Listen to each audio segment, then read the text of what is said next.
Great. Good evening, everyone. This is the Brattleboro Select-Board meeting that is reconvening after executive session.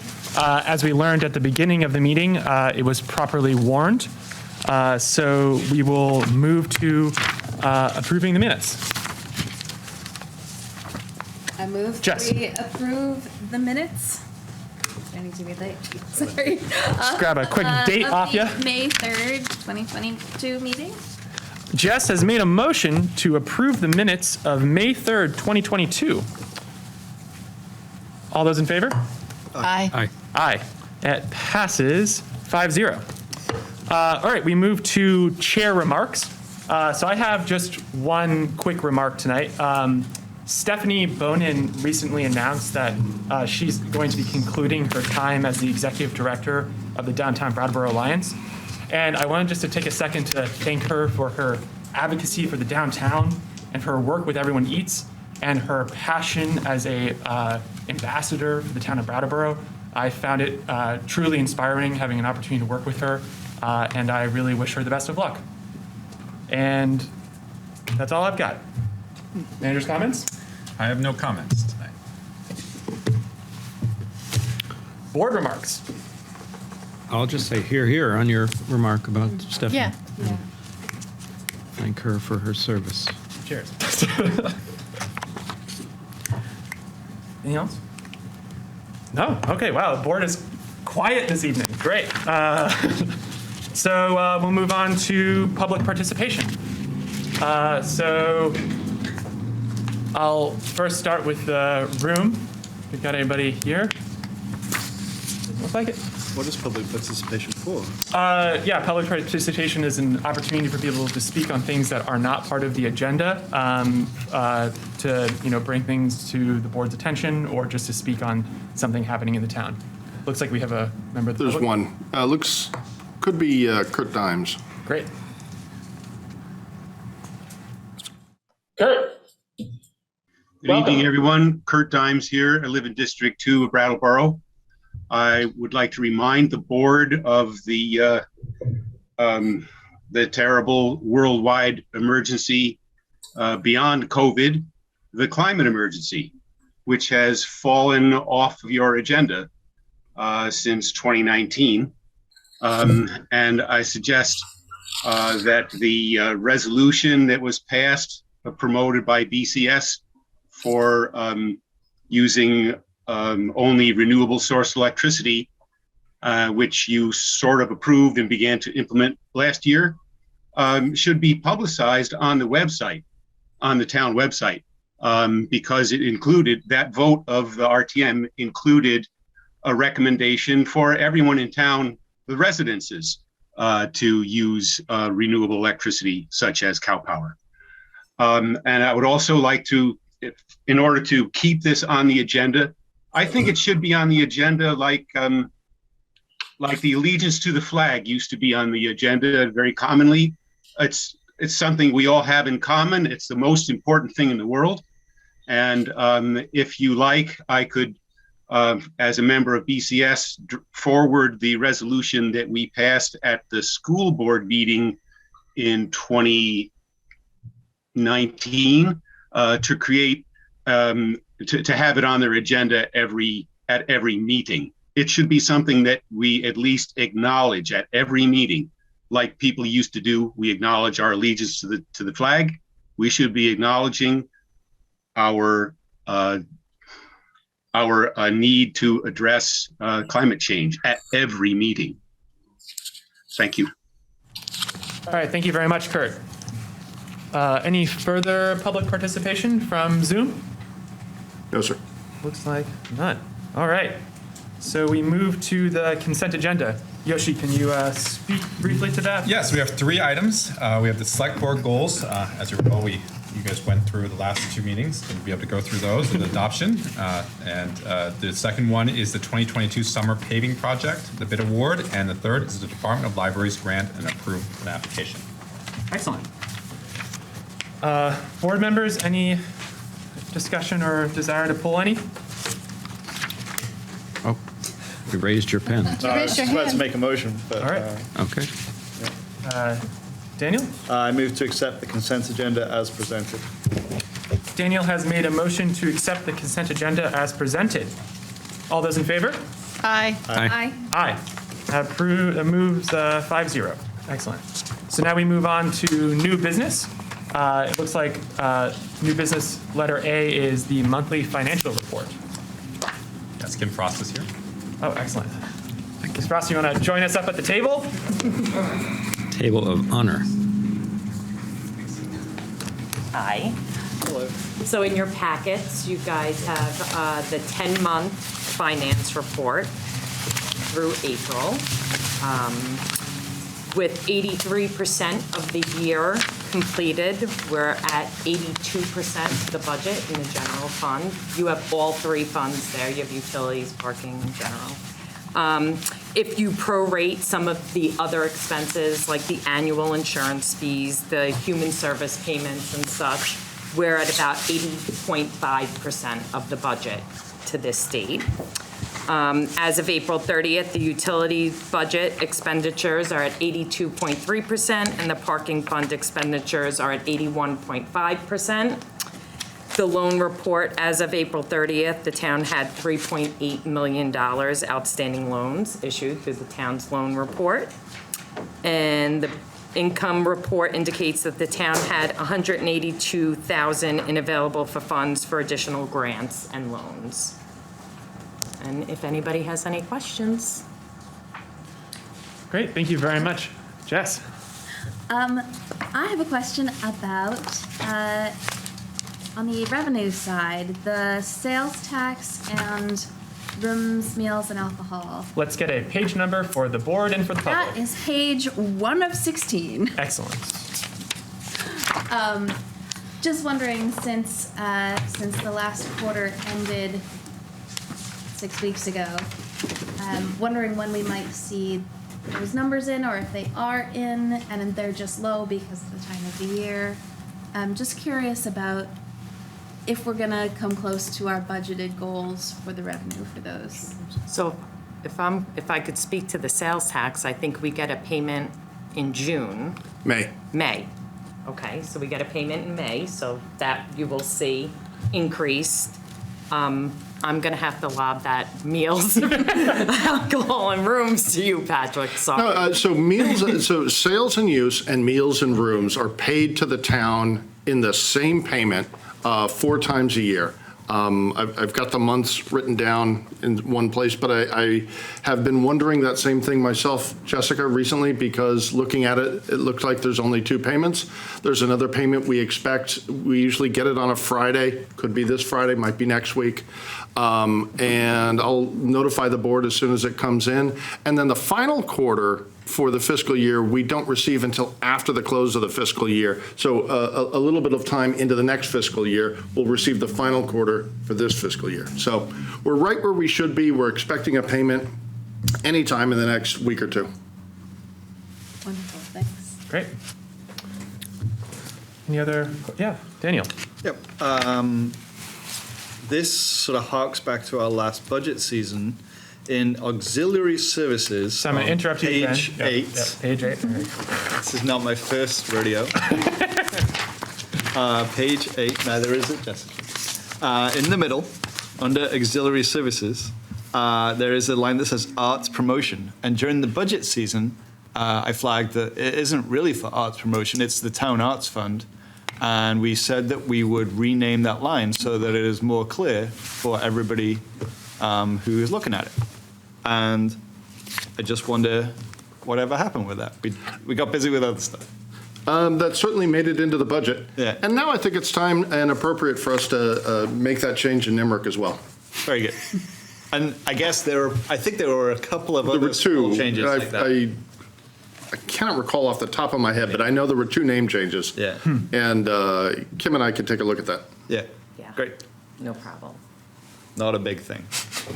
But I guess it is also timely because the Town Arts Fund is just opened up for applications. And there's probably somewhere on the internet you can go to find out more information about that. The Arts Council of Windham County is the administrator Yep. of that. And it's a cool fund. Great. Thank you for Thanks, that. town meeting. One last thing. Tim. I noticed that on page 2 of 16, Ian, and it's in the revenue side, that the planning permit fees are well ahead of expected, well ahead of budget. I guess I'm just hoping that someone's going to tell me it's because we've got a lot of more building activity coming in, but that might not be accurate. Do you happen to know? So I do know a little bit. I knew that there was a number of fines, or like that there was additional fees. I'm talking about the fees Oh. on some of the existing structures that are Oh, I going see. on. Okay, so So- that might not show up in fines because Correct. fines is it? I'm sorry, not fines, but I'll have to talk to Sue about that, and we can confirm with her. But I believe Yeah. there are a couple of our buildings were, I'm aware of some fines. that were- so I have a feeling So- I'll just have to find out It why there might was no not- fines. It was just the Yeah. fees. So- Might not mean that there's an explosion of ADUs happening. It could be other sources. Okay. All right. Is Sue in the meeting? Just so I don't know. Well, we could just throw out that, I can just always get that information back to you afterward for next meeting. yeah, I don't need it tonight. Okay. Unless you- I'm sorry, did you say is Sue in the meeting? She is. Oh, she is here. Yeah. Do you want to I mean, toss it rather over? than guessing. You wanna toss it over? Can you restate it there, Tim? Let's see if we can Sure. If Sue get her attention. desires to be Right interrogated, there. I'm curious about planning permit fees. If the 200%, Sue, is that new construction activity, or is it just sort of fines and other? It's a little Yeah, bit of both. Maybe mislabeled from the fine category. Yeah, it's a little bit of both. We have collected some fines because work started before a permit. And so those actually do get put in with the permit because the fine, if you start work without a permit, you pay double the term permit fees. So we did have some substantial fees collected in that manner. But we also did, kind of earlier this year, see a lot more building going on. I wouldn't say necessarily accessory dwelling units, but residential additions. We have had some larger permit fees from developments like the TD Bank, having some housing in there. So it's both. I would say probably the biggest increase is some of the additional permits fees that have been paid because of starting without a permit. Okay, great. Thank you. Great. Thank you very much, Sue. You're welcome. Jess. I've got just one more clarifying question. It's just on the memorandum on the first page. So it says the town has 182,977 in available funds for grants and loans. I would just love a little explanation briefly of what those grants and loans are all about. What sort of applicants might apply for them or projects that those funds might go to? So so that's referring to the town's revolving loan fund. And there are a number of town programs that can draw from the revolving loan fund. One of them is the Small Business Assistance Program. Another is a Rental Housing Improvement Program. And that is also the pool of funds from which the board might match a particular CDBG application or make a grant for the use of housing or economic development. Thank you. Can I add on? Yeah. I recall in my first year, I said to Peter, who was the town manager at the time, what is program income? And why is it called that? And it means something to us, but it mostly doesn't mean a whole lot to the community. And I wonder if on a quiet afternoon, we might consider, renaming that fund or that line so that it's more explanatory to the community, what it's for. I have CDBG made pass-through similar money. statements. No, not that. I think that would not be. I was thinking more like Economic the development. Economic Development and Housing Revolving Loan Fund or something like that names what it is for. You're looking for a snappy acronym. Nope, I'm not. I'm looking for can something pack a couple accessible bucks in and there. obvious. Yes. All right. So does that answer the question Yes. sufficiently? Any other questions from the board or the public? Thank you, Kim. Do I see a hand there? There is. I'm a little concerned about it, but we'll Oh, see. okay. Well, Well, let's, Hold on to yours.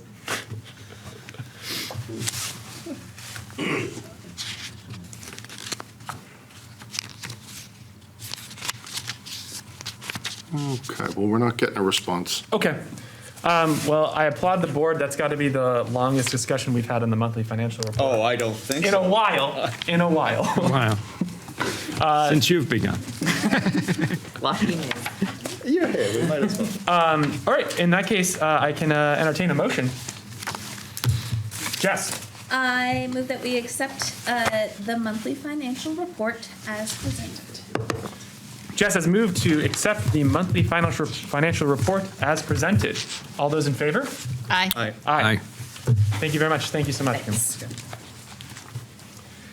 All right. So we're going to move on to new business agenda item B, which is the Brattleboro Fire Department Feasibility Study Bid Award. The chief, assistant chief are going to come on up to the table. And who do we have presenting on this? So I'm gonna present, but I'm gonna then give it off to. Absolutely. All right, Yoshi, take it away. So this is presented to the Select Board to authorize the town manager to execute a contract with AP Triton of Sheridan, Wyoming, $38,721 to perform an EMS feasibility study. The purpose of this engagement is to determine what additional staffing, equipment, training needs Brattleboro Fire will need to be in position to assume full responsibility for emergency medical services, including transport, in a future fiscal year. Staff sought proposals from 2 different third-party firms with an expertise in such analysis. Either firm can help us, or the purpose of the scope of work will examine our existing assets, including staffing, equipment, and model of organization, review community and geographic profile of Brattleboro to determine what BFD may need to do in order to ensure a successful possible transition. Analysis will include anticipated additional department costs and anticipated revenue based on our community profile. The final report will detail system demands, make firm recommendations, and identify strategies to potentially deliver a BFD fire rescue service. This assessment is estimated to take 120 days. And finally, the fire department has $25,000 budgeted in fiscal 23 for the strategic plan. And the additional $13,720 will be spread across 2 fiscal years, some in fiscal year 22 and the remainder in fiscal year 23. Great, thank you very much, And- Yoshi. Additional presentation from? No, I think just if there's any questions, the chief If you have and any questions? Assistant Chief are here. Public? Yeah, well, let's, I'm sure we'll have some community engagement on this too, but let's open it up to the board first for discussion. And then after that, we'll hear from community members. So Liz, yeah, go ahead. Thank you. Chief, can you describe your due diligence in researching these firms and determining your recommendation? Yeah,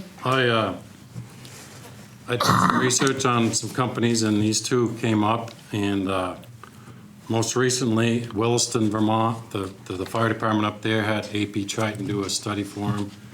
I reached out and spoke with the fire chief there, asked if he was happy with the service they got. He was very talked very highly of them. They were very professional, and they met their scope of work needs that they asked them to do. The other company, which was,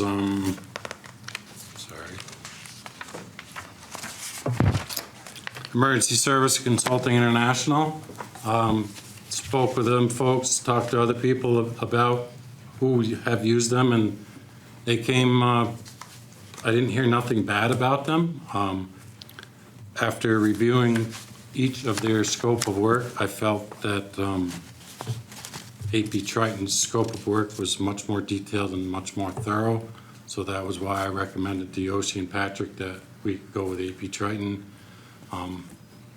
The 3 of us talked about it, and they agreed, and that's how we've gotten to where we are tonight. Thank you. Great. Thank you very much.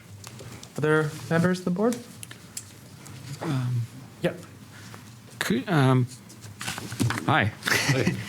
Could you describe to us a little bit about the timing of the study and what your wishes are for it to come back to us as a town? I've been in contact with both companies, and AP Triton I've asked both when they're ready to start. AP Triton says their team, as you saw in their proposal, they have their team members that's actually going to perform the study, and they're ready to go as soon as you folks say you're good with signing a contract with them. So my guess is if you approve it tonight, I'll call them tomorrow, and they're ready to start working. Okay. I'm just wondering, because 120 days for the duration of it, according to the paperwork, is 4 months, right? But we're not going to even have Golden Cross in for another month. Correct. I'm just wondering if it'll be an adequate sampling, in those essentially 3 months when we're actively doing real world with a willing partner starting on July 1st. Or is this more of like getting the overall picture versus, looking at real world data? What they're going to do is they're going to come in and they're going to look at the geographic area, our population, what our population consists of. Then they'll come up with a payer mix for this area. What I mean by payer mix is folks that are on Medicare, Medicaid, self-pay, or have insurance themselves. So they're going to look at that and do a very thorough study on what our area consists of. And they're going to reach out to BMH to get their payer mix as well, because it should be fairly similar. And then they're going to come up they'll take the number of calls that we know Rescue did in the town of Brattleboro, 911 calls last year. They'll take that, break the percentage down, whether it's 59% of Medicare, Medicaid. They'll take those calls, break down what we'd collect from Medicare, Medicaid, what we'd collect from insurance, what we'd collect from self-pay, and then they'll generate a revenue and a cost and all that off from that information. Okay. Do you have sort of a... Yeah, I have an add-on. Like I had understood from the scope of work that the beginning stages, so say we were to, say to them, yes, we're good to go as of tomorrow, I'd imagine they couldn't start probably until like next week at the earliest. And then there's like a project initiation phase, which I'd imagine would take a couple of weeks. And so by the time they're getting into the kind of the meat of it around data, we have a little more time with gathering that data whilst they're working on it. But I guess as Chief Howard said, like much of that data will come from existing data, not necessarily data that will be collected in July or August. And one of the things that we're going to make sure that's in there is that they're going to have a formula. So we understand so that even when post case, when it's like 3, 4, 5, 6 months, or even further down the road when they're no longer doing it, they provided a formula that we would be able to do ourselves to be able to do a second analysis. Because I think that's also very important. Exactly what you're saying is having the real data, but we're not going to have the real data for a year, 6 months, if not longer. So. Yeah, I think that was my point about why I'm going down this path, is I wanted the public to be a little bit reassured that we don't see this as the end-all, be-all. This is some really important data that'll be coming in, but then we're also going to be able to look at real-world data as we continue through fiscal year 2022. And it's always a sample anyway. We're never going to have every single data point. Unless we were running municipal fire EMS for years, and then we would.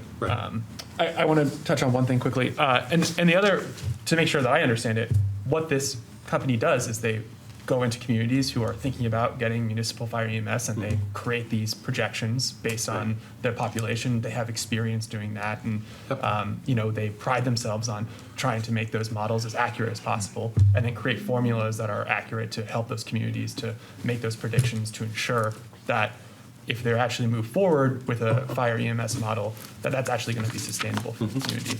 And that kind of leads me to one question. Are there instances where this company has told someone not to? Great question. I asked that same question to these people, and they told me they have done studies in very, very rural areas that don't have the call volume or the population to sustain a fire-based EMS. Yeah. So that's typically when you find it's not a reliable thing to do. Yeah, that makes a lot of sense. Yeah. Sorry, Liz, yeah. Please. I just wanted to call out the fact that this is not merely a financial modeling study, but also they're talking about staffing, personnel management, and service delivery and performance. And that may be the more crucial element, of your EMS service. Right. Just to judge whether or not fire rescue works for Brattleboro it's not just the money, Right. it's the staffing and it's the service. They will talk with like the planning department as well to get an understanding of how much area do we have left that we can grow in. So they can predict to you folks, 5 to 10 years, the demand of service is either going to go up this much or it may not go up at all. So they're looking at the full picture. Great. And will they also be making recommendations about equipment and ambulances and Yes. things like that? Yep. Thank you. Would that include like capital fund, like how much we would, okay. Yep. Okay. Other comments from the board? Jess, I'm not putting you on the spot. You just asked my questions. Oh, so yeah. I love it. Good. Daniel? Yeah, I mean, I feel like reading the scope of work, it seems like a thorough study that will provide the town with a decent, point from which to consider whether municipal fire EMS services will work for this town, right? And so I say, let us engage these folks for this study. Let us seriously consider what comes out of the study and take it slowly and move forward, when we have the information. Thank you very much for that, Daniel. You're welcome. Yeah, Jeff. One of the things that it talks about in the proposal is that there'll be different recommendations or different levels of, how much cost of care would be depending on what we might need or what revenue the board might expect from a fire EMS system. That's actually something that I'm interested and excited about, is just to see the different possibilities of how we could make this work for the town's budget or the individuals that are needing the service and their bottom line as well. Yeah. Yeah. No, very good point. All right, if the board's sort of satisfied for the moment, let's pass it off to the public. I'm going to start with the room and see if there's any comments there. Mr. DeGray? Yeah, Dick DeGray, District 2. Nice to be back in the hall. See some familiar faces live and in person. A question about the strategic plan. I missed part of this as I was driving up, so I don't know if you touched upon it. In your budget discussions, I believe the $25,000 was originally for strategic plan for the fire department. None of this bid that you're talking about here to look at the study of this is possible for EMS. What are we doing going forward with the strategic plan? And is this isn't part of any RFP for the strategic plan? And would the strategic plan be somewhat inclusive of an EMS service going forward? Outside of this plan, which you're looking for, actually for really financial data to see if this is viable for the town.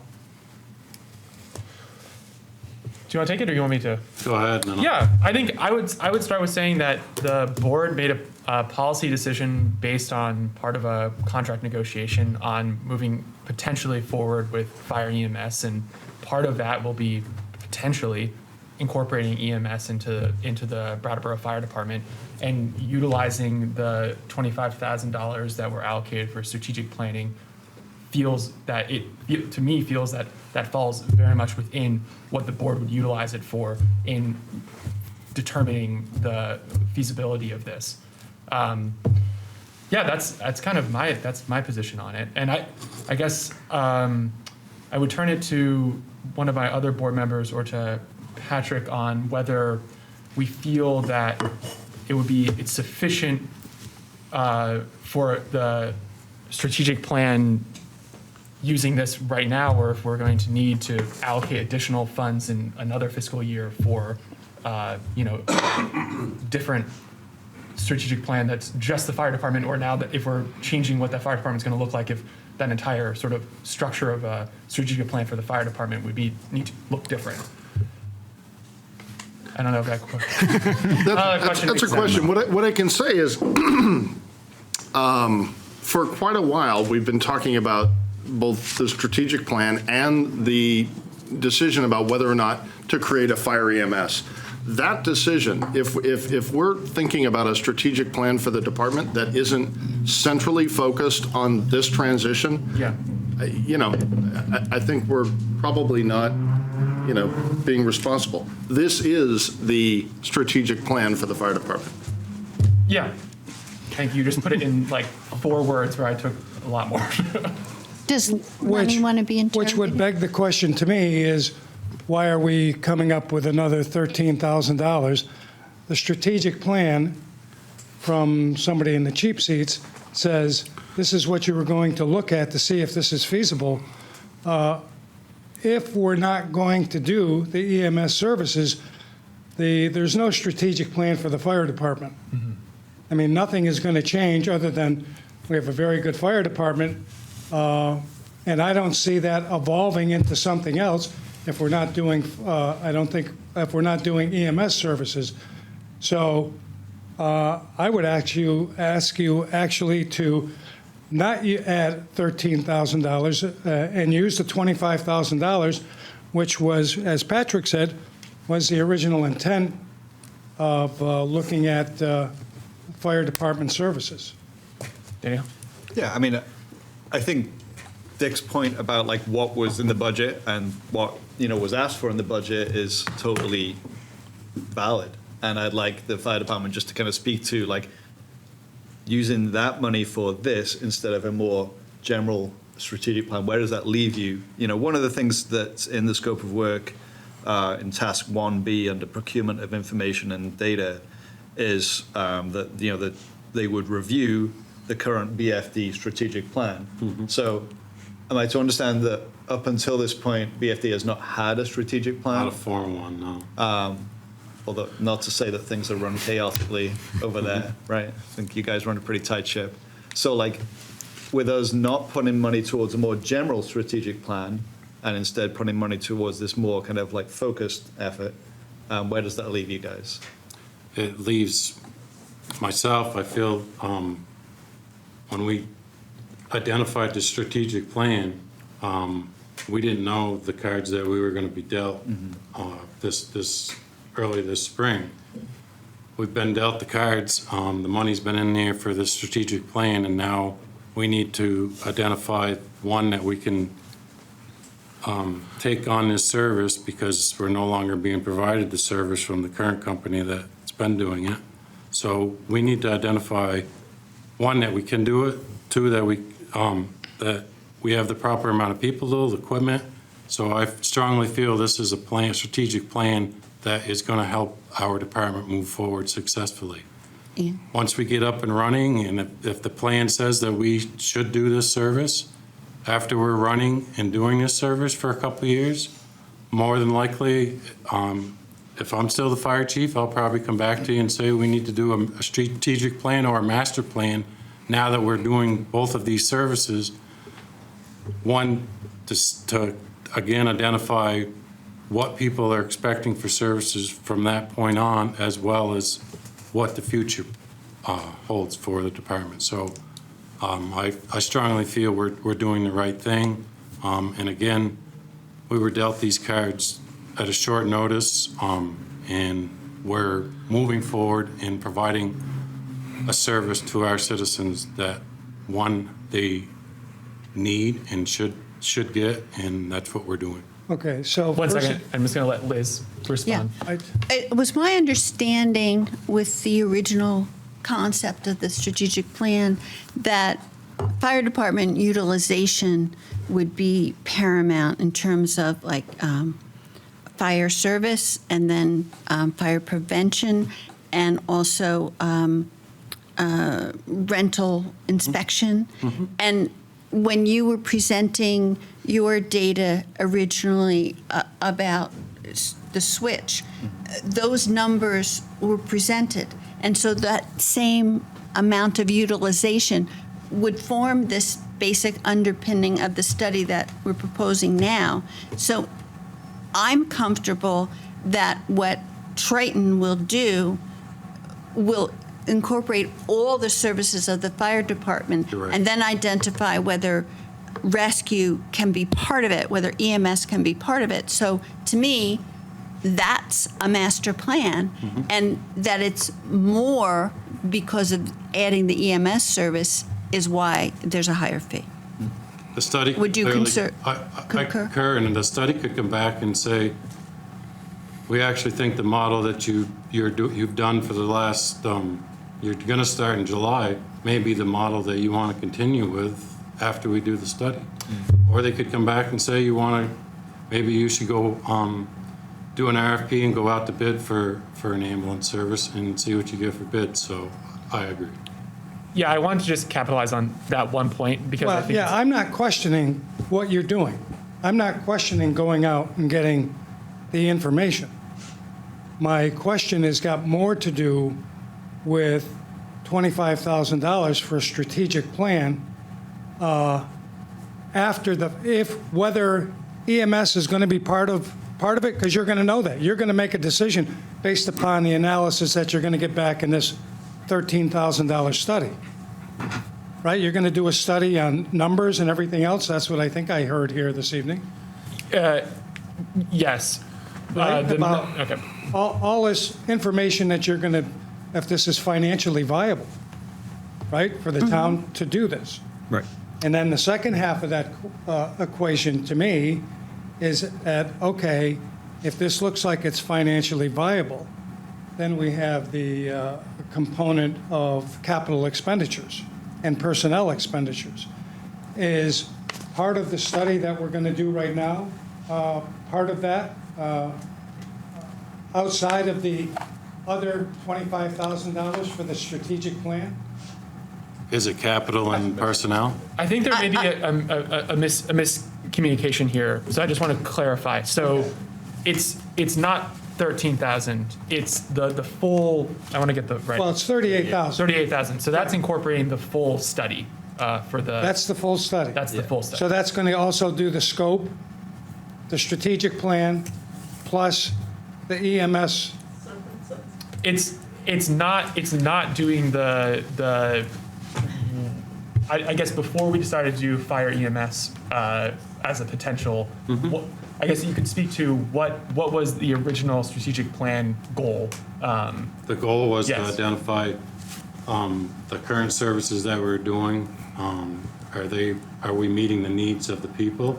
What are the services, other services that the people of the town want? With our current staffing, is that staffing adequate enough for the size of our town and what we're doing? And if not, how do we move forward taking care of and adding staffing if that's the case that they came up with? Yeah. Do we have the proper amount of apparatus or equipment, or do we have the proper amount of fire stations for our area? So they look at a whole scope of work, which they're going to look into the same thing, not as detailed as we had planned, but they're still going to look into, do you have enough people on a fire truck to put out a fire? Right. Or do you have enough people on an ambulance to transport a person to the hospital? So they're looking at the same thing, just not as thorough as we plan to, because if we've put the EMS into it. Had we not been incorporating a potential EMS element. So yeah, I think Liz put it pretty eloquently that to do a thorough investigation as to whether we can do fire EMS, it's going to require an investigation as to all of Brattleboro's fire. So what Liz was talking about and I'm not disagreeing with anything anybody says. I mean, I wasn't part of the budget discussions. So the strategic plan is also part of what you're bidding out here. I wouldn't say that. I think, This is a transformation from the original concept for a strategic plan to kind of a baby strategic plan with the EMS component being the focus. So it's a different scope from the earlier identification. It's a broader scope, and it meets the needs that we need now in terms of understanding the fire department going forward with the decisions that we have to make. So yes, there's a discussion of, manpower and utilization and how much fire and how much, housing inspection, all those things, prevention. But on top of that, and the main thrust of it, is the EMS component. Thank you. can I? Yeah. Well, And this isn't necessarily to you, or you thank you, Dick, because his points, he's making some good points, but I just wanted to remind everybody of the timeline here. The $25,000 for a strategic plan, I remember it clearly, that I was like, well, it's a little expensive, but it seems like something we really should have formalized and do it. We decided that in December of 2021. correct.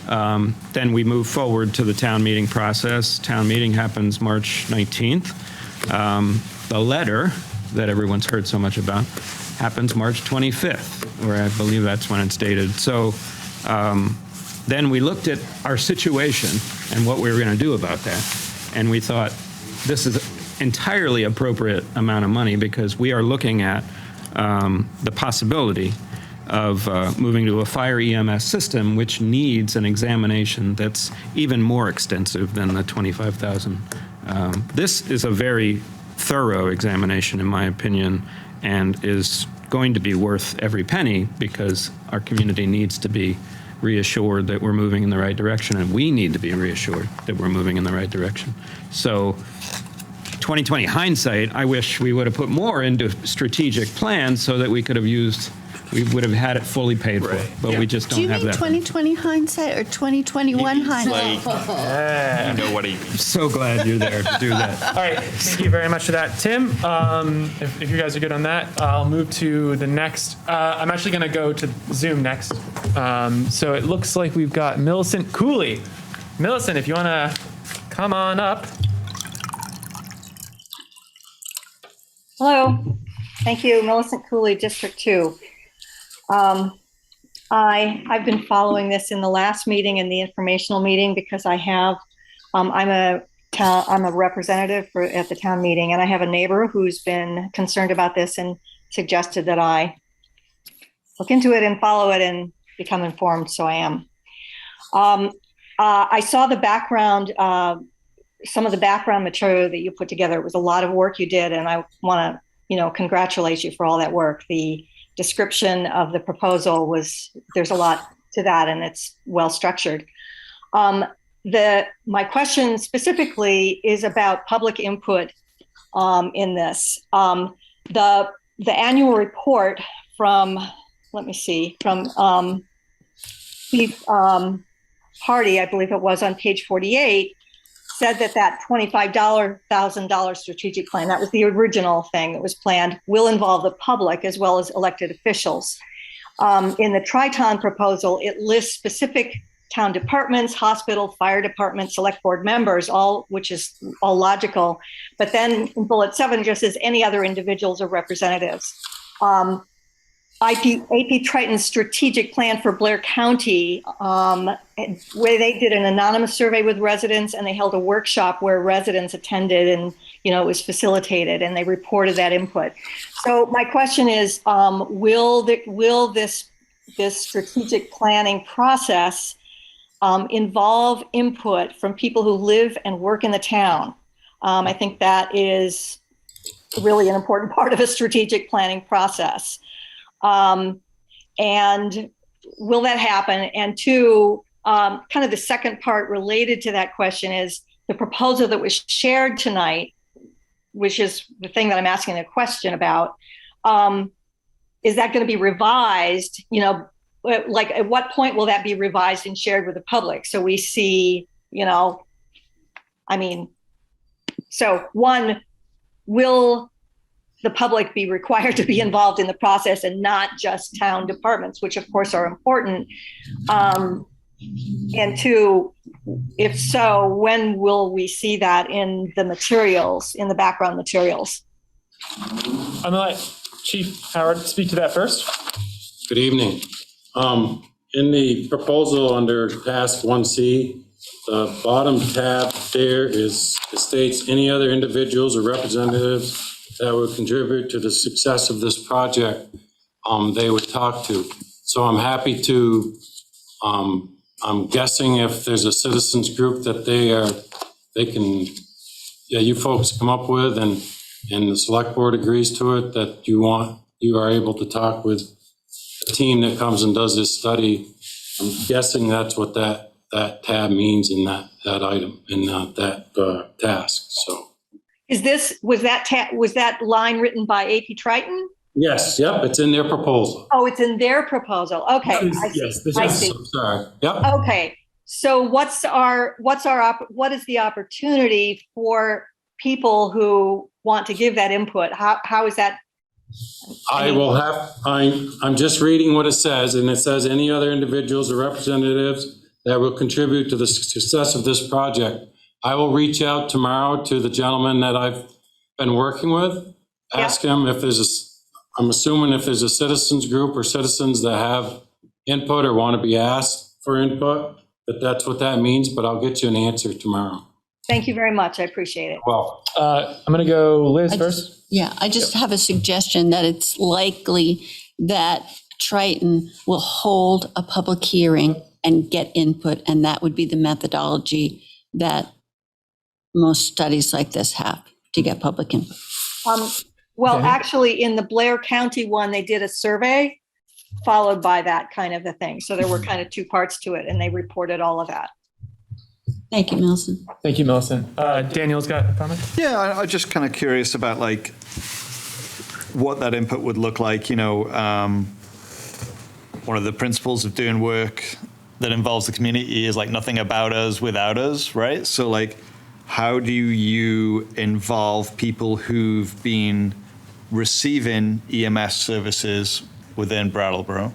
Like, how is it possible to survey those people in a way that is kind of random? Mm-hmm. Because, you know, when you do this sort of like stakeholder engagement, what you get is the very engaged people who usually have like particular positions, mm-hmm. and they may not be representative of the people that are actually receiving the services. So, you know, that's not to say that those people aren't allowed their opinions, right? Like, we have our positions, there are other people with different positions, that's fine. But like, to get information from people who've actually received services of this nature within Brattleboro in a fairly randomized kind of way would probably yield more useful information than, self-identified. So you have a pre-meeting, which is normally what I think you noted in the document. And usually in that pre-meeting, for those who have worked with consultants in the past, you sit down, you talk about the scope, you look at where adjustments can make, and that's where, Millicent's off, but where you can have that conversation, exactly what the question that you just had can be had there, and asking them, okay, how do you create a committee that makes sure that's not random, but that gets a good, they're like, oh, we've done it in this town, or we've done it in this place. And it's a way that they will then go through their process and say, well, here's what we did in this town, do you like it this way? Right. Or do you want to do it a survey? Or do you want to do it a forum? Or do you want to have, they'll lay out various options for then ultimately, you know, with town staff and others to be able to review and say, okay, this is the way we would like to do it. Right. Because the way I see it is this is not about a person's opinion on the policy decision around, you know, potentially moving to fire EMS services. I'd be more interested to know, like, what it's been like to receive fire EMS services, you know, firsthand, whether it was from BFD or whether it was from rescue, and like, what information that yields and how it could be useful as to understanding potential deficiencies or successes, you know, and making sure that that is incorporated into, you know, what we should be thinking of moving forward. As we're considering, right. You know, this big decision. Right. Yeah. Okay. Millicent, thank you very much for that. Very good question. Move back to the room.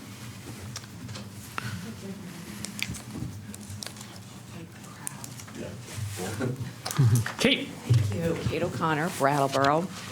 First of all, I want to thank you folks for actually doing a study. I think that's a good thing to do.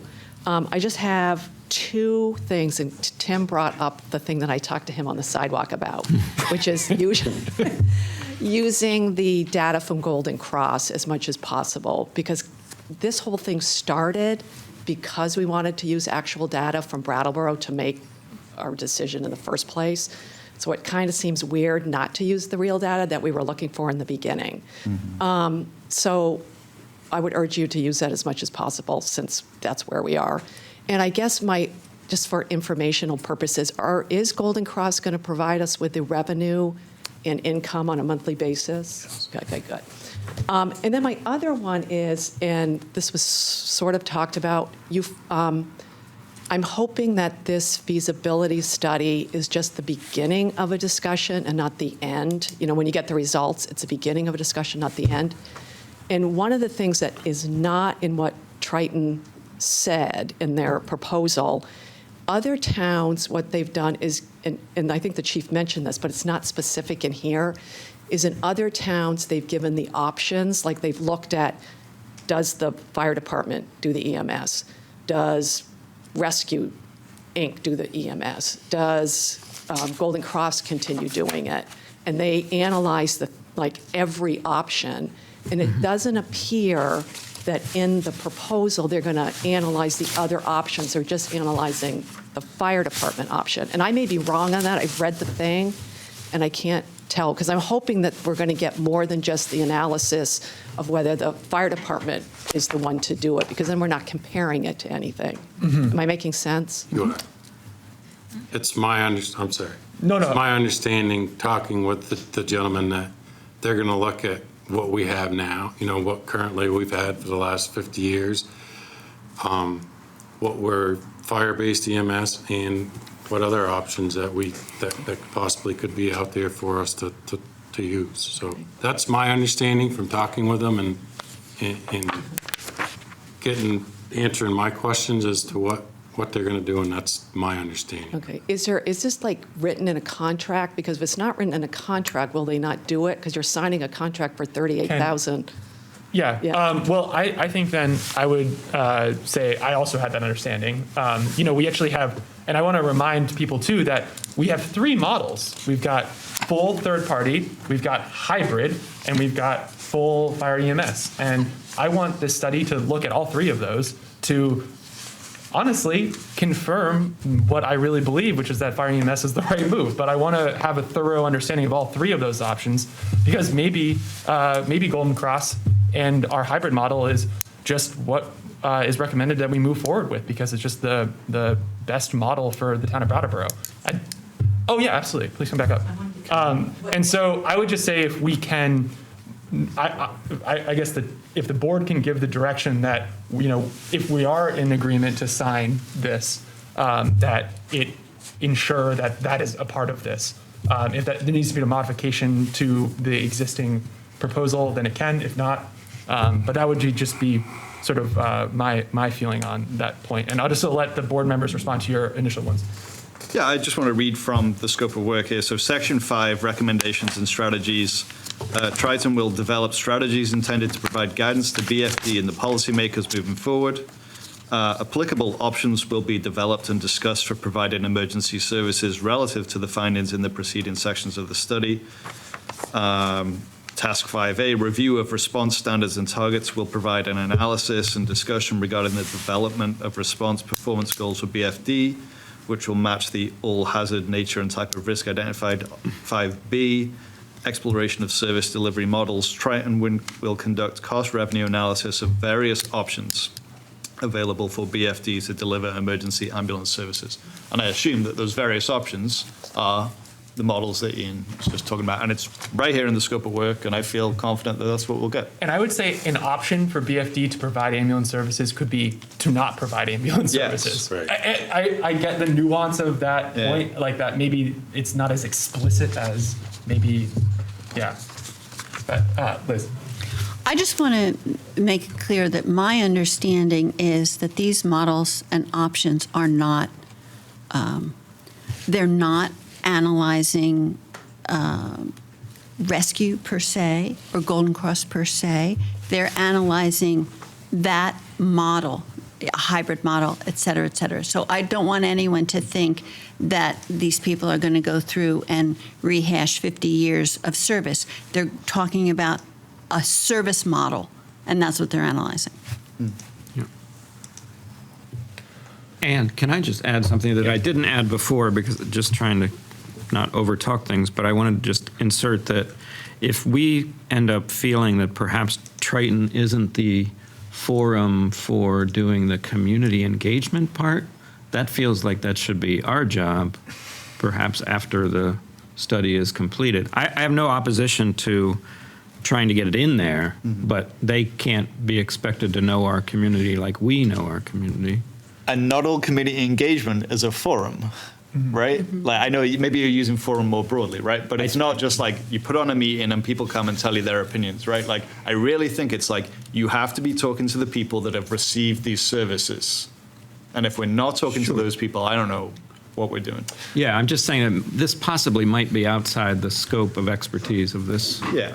I would say though, the fact that they do community engagement Yeah. in other studies where they do this professionally, that clearly it's an important element of. I'm just trying to leave the door open for if we're not super happy with the way they engaged, or We could do more. we could do some It's additional. like as Kate suggested, this is a process, right? This is the first step. Right. And then if you wanted to do another forum or community engagement beyond after, and then you have the study, I think that's important for the select board to do and to look at that time. Yeah. But I think this is, like Liz was saying, this is the first step. Was there a second part to your first question that we didn't answer? No. Okay. I just have a comment that I forgot to say. Okay. It's based on what you just said, and I totally, what Liz is saying is what Triton does, because I've looked at their other reports, they don't specifically say Golden Cross or whatever. But in what you folks are saying, I'm actually happy about, because as we've seen, this is like a topic of discussion, and it was like 30 years ago, a topic of discussion. And not that this can solve it forever, because there might be fights 30 years from now, but how you do this one by looking at, that's why I think looking at the options are important, so that people will feel confident what the option is chosen, that, hey, there was a really good reason for choosing that. So that's sort of why I said what I said about the options, because maybe we can lower the temperature and all feel confident, or not all of us, but a lot of people feel confident going forward, and we won't have this argument again, and maybe till 50 years. So that's the thing. Fully agree. Fully agree. I don't intend to be here in 30 years to be discussing. Thank you very much, Ian as a Kate, for that. policymaker. I kind of do a back and forth between the Zoom and the room, so we're going back to Zoom. Wait, We've can I got read Bob it? Ozer. Bob Ozer.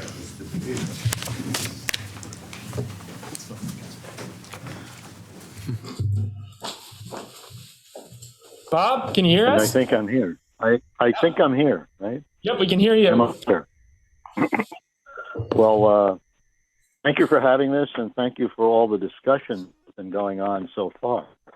I guess there's like so much here, and I wonder if someone could take up the baton to lower the gavel if I'm thinking too much. And tell me I'm out of order. Sorry, Bob. We're having a little bit of a hard time hearing you, and I think it's maybe our audio. Is there a little way more? to? Is this coming from there, right? Does that work or not? We didn't have any issue with Millicent or Kurt, so I'm not sure. Might be the noise. Soft spoken. Am I too soft spoken? We're just audio? Did I speak? Is that how or no? It's a little better. Why don't we continue? I think if I understood what you said, to gavel you if you go on too long. Yes. Exactly. Yeah, don't worry about it. So get the gavel. We're happy to hear you. Get the gavel. I guess before I get into like particular, I guess Liz had mentioned earlier on, I think it was Liz, mentioned due diligence. And I know it was kind of in the process. Anybody have a chance to talk to Fire Chief Perkins in Pflugerville, Texas? And do you have any? And if so, do you have any takeaway? I can speak. Pflugerville, Texas? Yep, Chief Howard. Pflugerville, Texas. Yeah. I didn't speak to him, Bob, but I followed up on what you were talking about, and I know that the fire chief there and the fire department wasn't happy with AP Triton. And what I found out, the reason why they're not happy with AP Triton is because when AP Triton did the study for that department, they identified two things. One of the things is that they were doing excessive spending in the fire department that wasn't needed. And the second thing is they were proposing a new fire tax for the fire department to help fund the this excessive spending that they were doing that wasn't needed. AP Triton identified that and put that in their report, and the fire department wasn't happy with their findings. I didn't call the city manager, but it's my understanding that the city manager was thankful that they identified these issues. So that's what the research that I've done into it, and I understand they're not happy with it, and I know you've spoken with the fire chief there, and he's expressed to you his unhappiness with it. I'm sure if we talk to any third-party consultant that we would find some unhappy person that they performed work for that didn't come out in their favor. So that's the extent of research that I've done into it. Okay. Well, good. I'm glad you looked into that. There is the report done by the fire district, which is a website that, or on the internet, you could read. The chief says, basically identifies two major things that he thought was lacking with the AP Triton analysis. And one was that it didn't really have a good capital plan. So while it might identify equipment that was needed, it didn't factor that into a capital plan going forward for maintenance and for replacement. I hope you can still hear me. You're nodding. So we're good. We're good. Okay. So the capital plan or the failure to have a capital plan in their report was one of the issues. The other issue, and it's a bit different in Pflugerville here, because they apparently had Amazon come in, but so they did have an uptick in population, which we may not have a problem with in terms of that.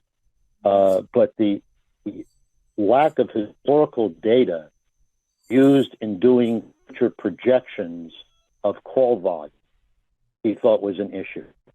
And would say that, I'm sorry? So, Bob, I just want to remind, so I did look into that side of your other question. So I did look about the whole call volume issue. So Pflugerville is a suburb of Austin, Texas, and saw was it a 500% increase in population within 20 years. They went from about 15,000 to 60,000 people.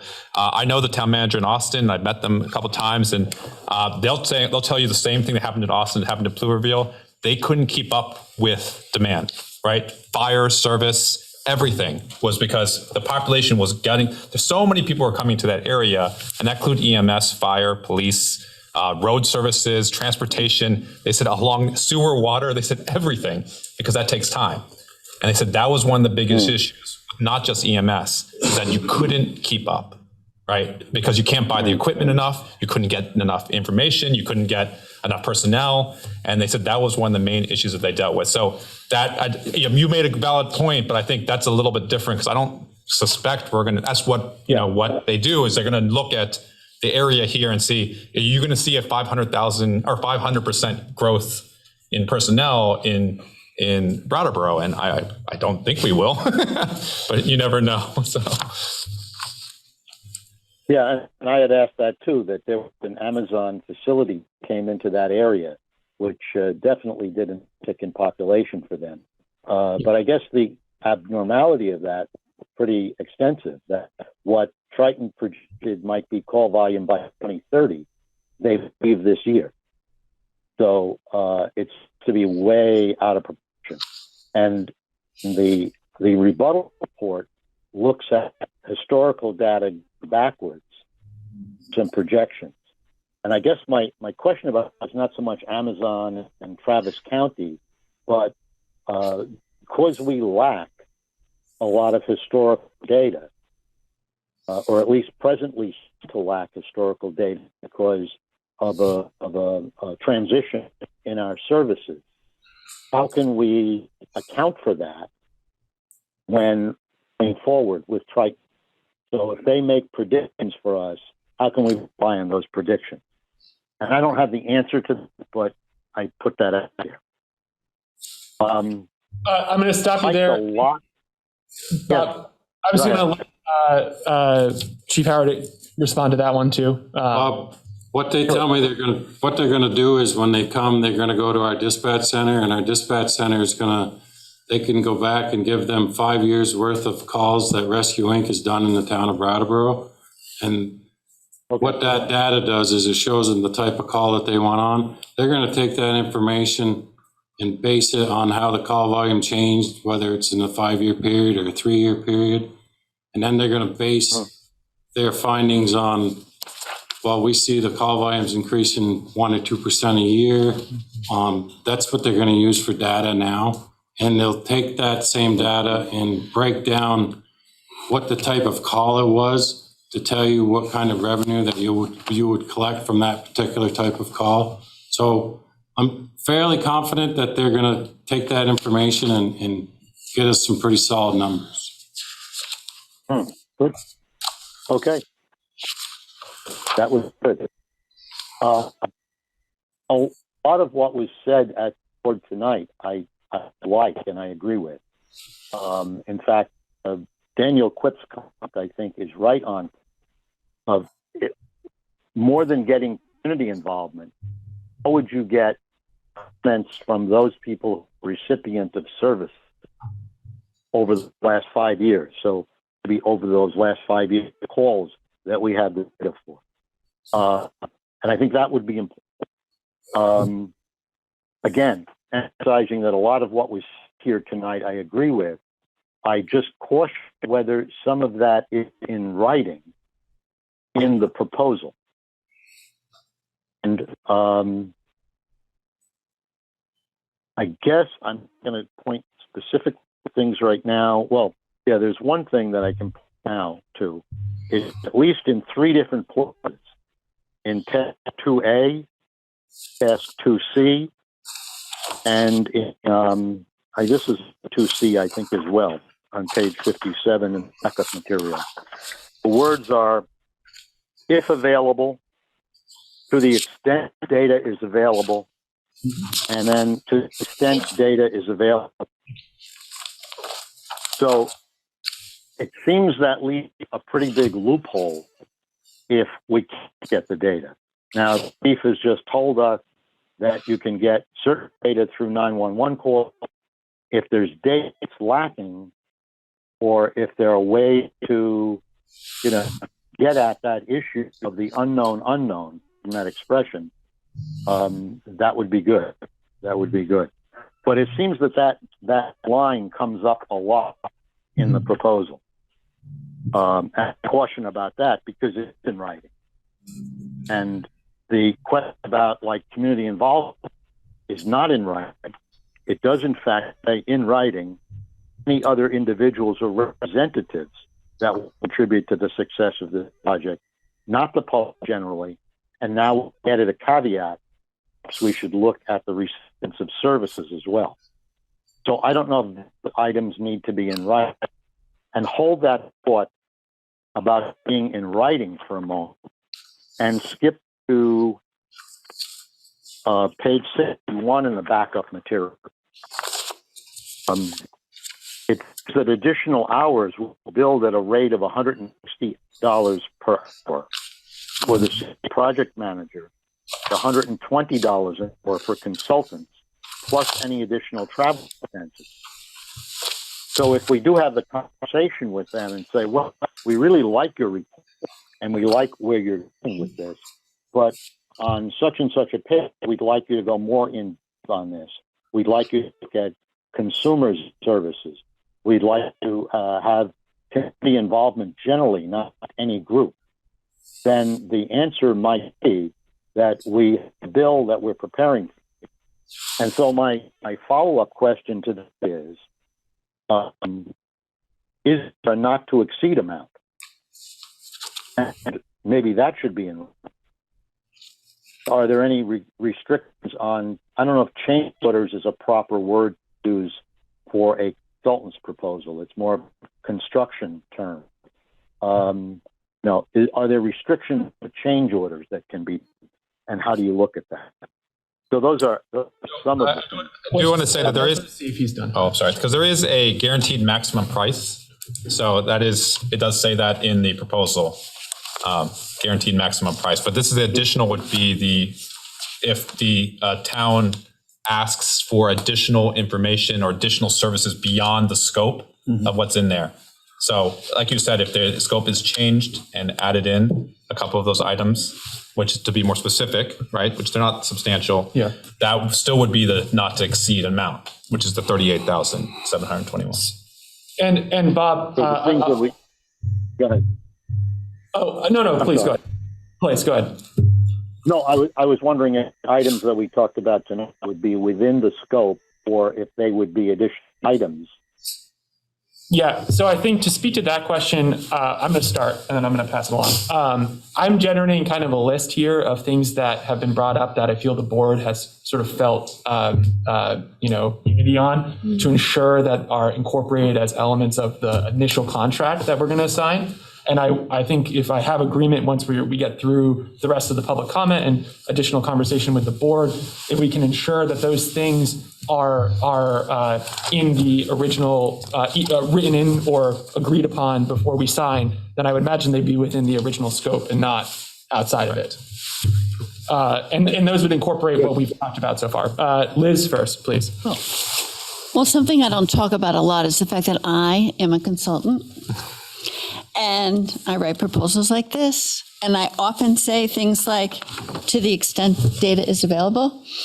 And the whole of section 1 is, data collection and understanding.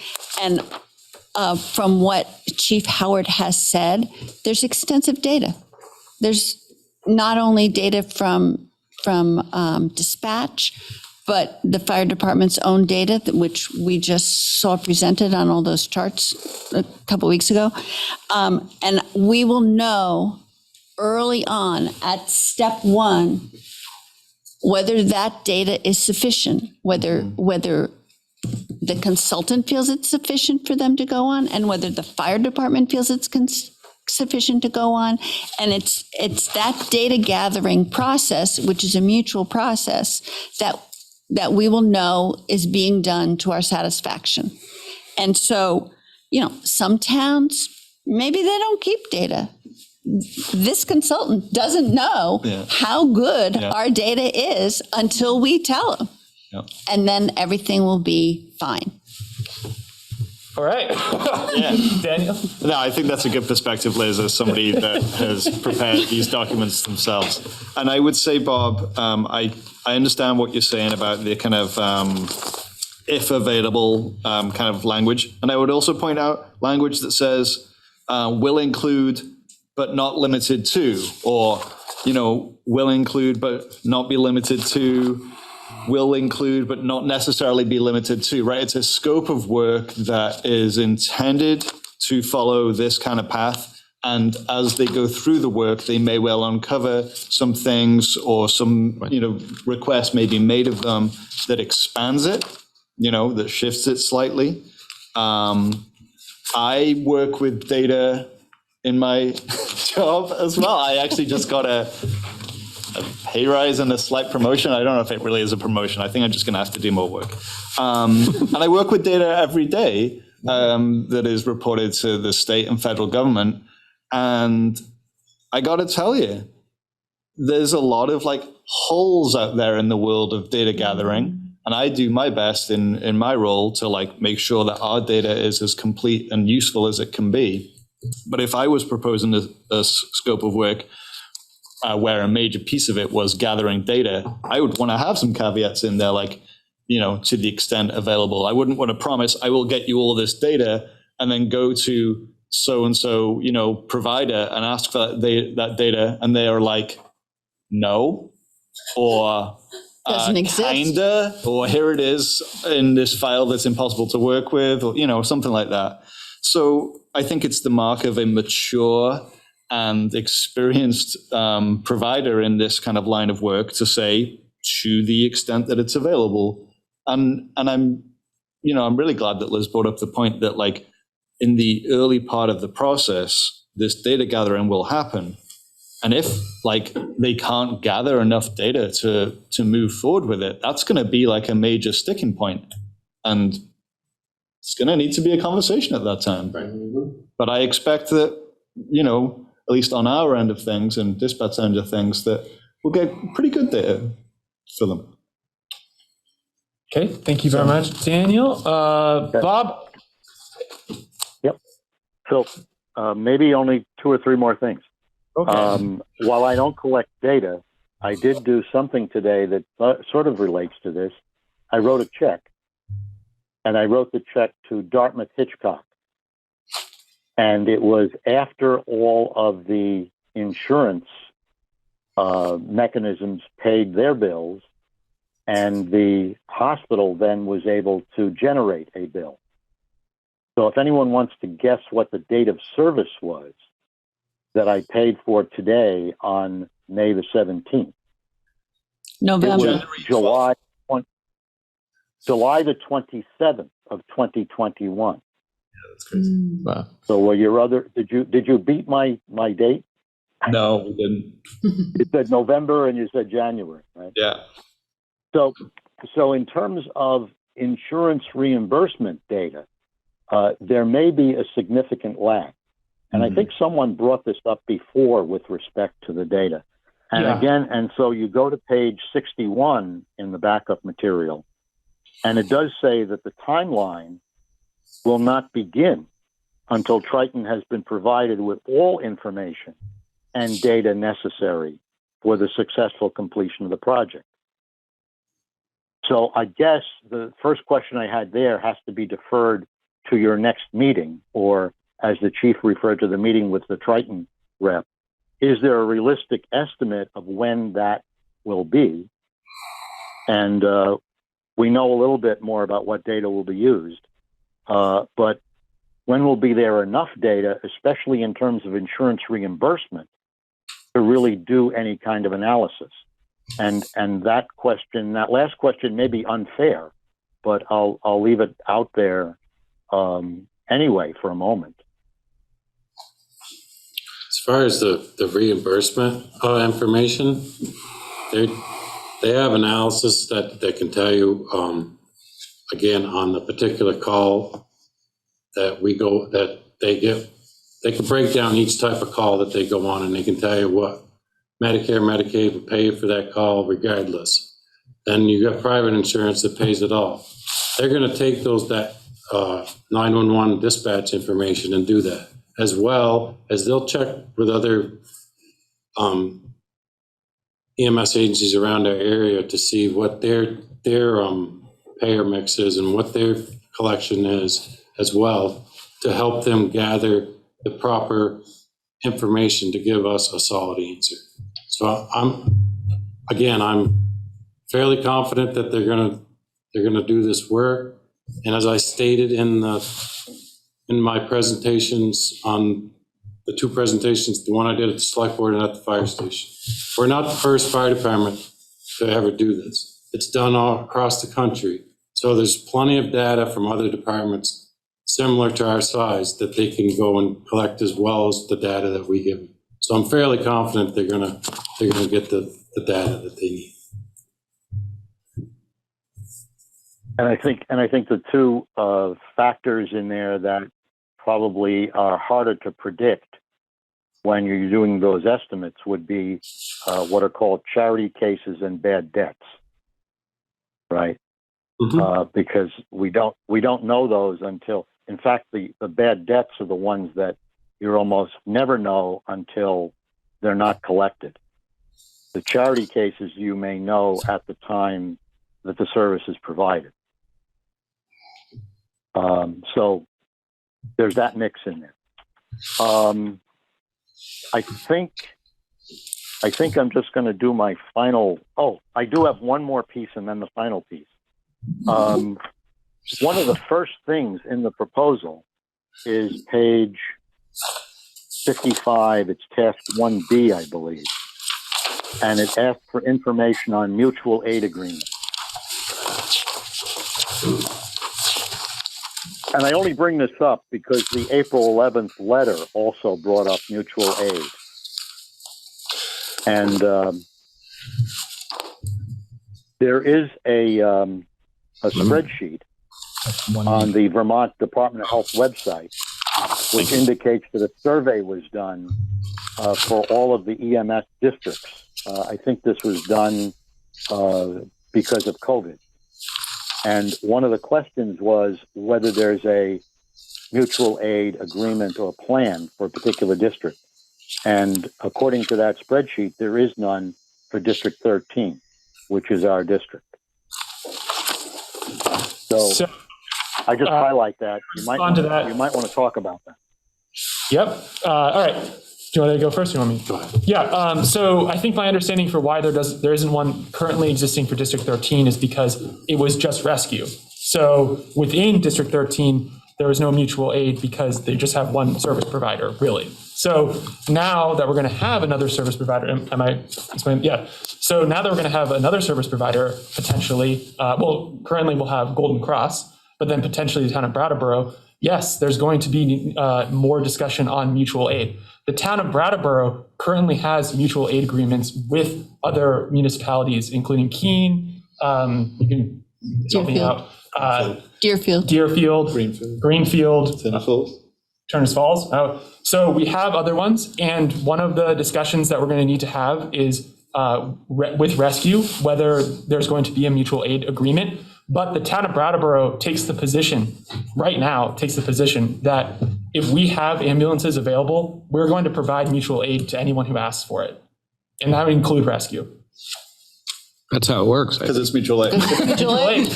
That's how it works. So now the further discussion with rescue about whether that's going to be mutual needs to happen. But that's the position the town currently takes. And I can... We have predetermined run cards. So like if we have a house fire, we have alarm assignments. So when I call a second alarm, my dispatch knows what I predetermined that we need to come to the scene, what I predetermined needs to come to cover our stations, to cover our towns for other calls. It's no different for a medical emergency or a mass casualty incident. We have a full list of, if I call them up and say I need 20 ambulances, our dispatch is gonna call Keene Mutual Aid Dispatch, and they're gonna say, we got a mass casualty incident in Brattleboro and I need 20 ambulances. And they're gonna start toning ambulances until you get 20 ambulances. It's no different today than it will be then. It's a matter of whether, will it be nice if rescue agrees to do mutual aid like everybody else does? Absolutely. But if they don't, we're prepared to call other people for mutual aid, and we're prepared to provide rescue with mutual aid if they need it, and we're prepared to provide other communities with mutual aid if they need it.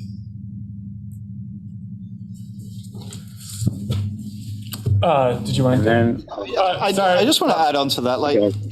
I think it's important to remember who this service serves, and it serves the people of Brattleboro. And so the fire department serves the people of Brattleboro in an excellent way. They also serve surrounding communities in an excellent way. Rescue does that as well. And I would expect them to continue to serve the people of Brattleboro in this way.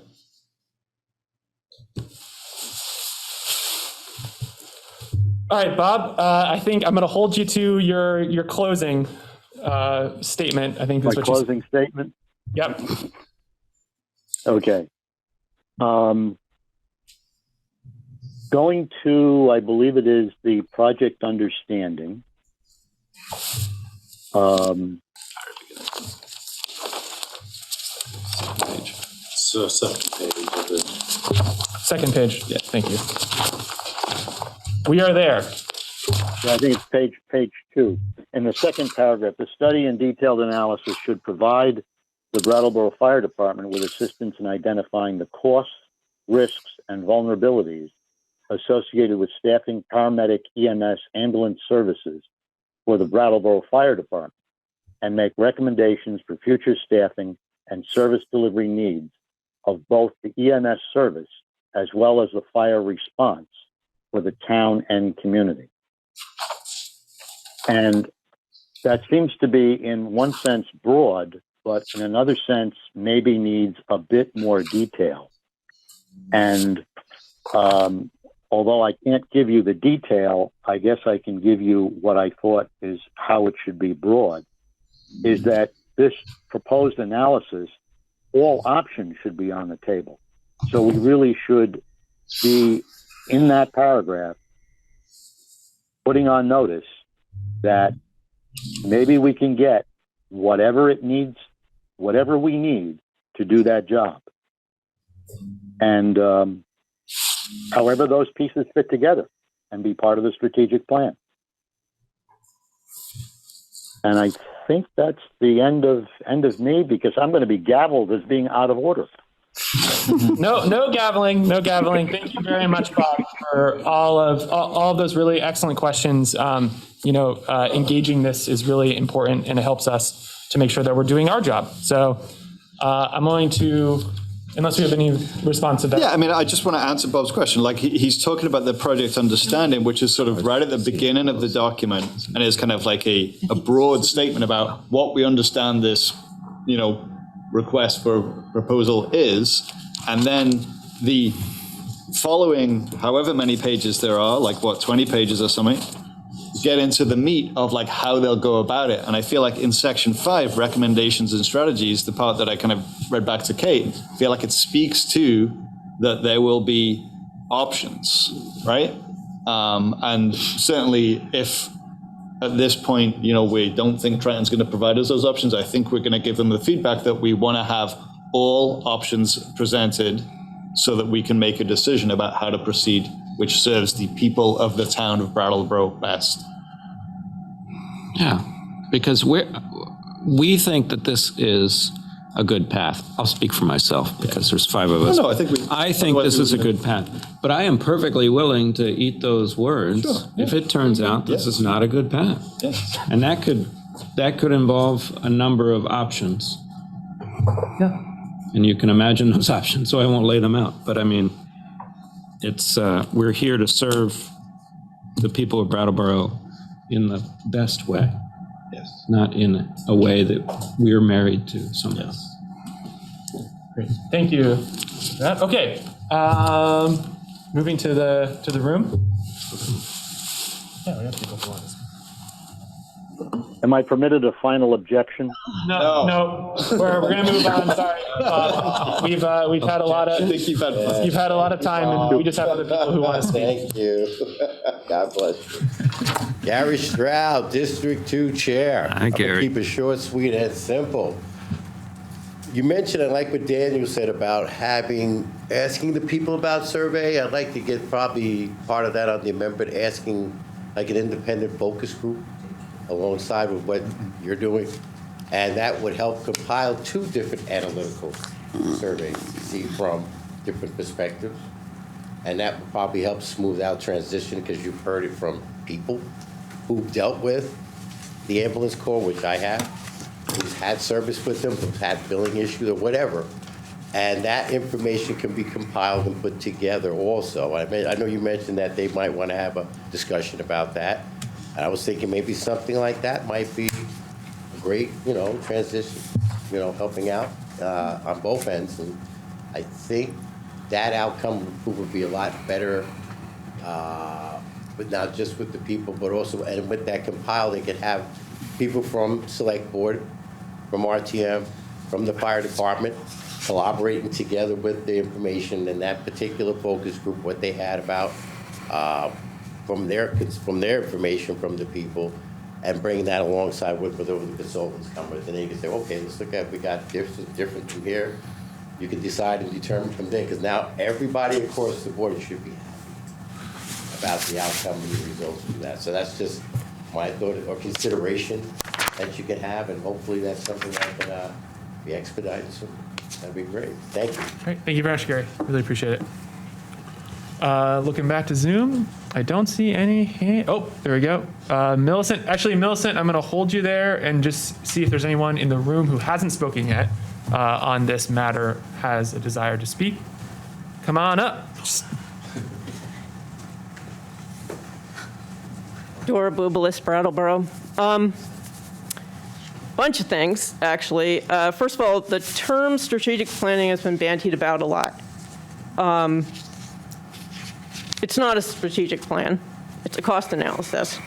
And I think we all would like to see a strategic plan, but that's not what's being asked for. It's not what's being asked for in the RFP either, in spite of the fact that everybody's talking about strategic plan.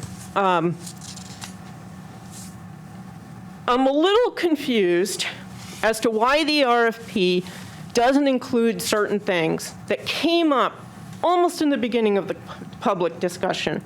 It came up at the informational meetings. It came up in the select board meetings.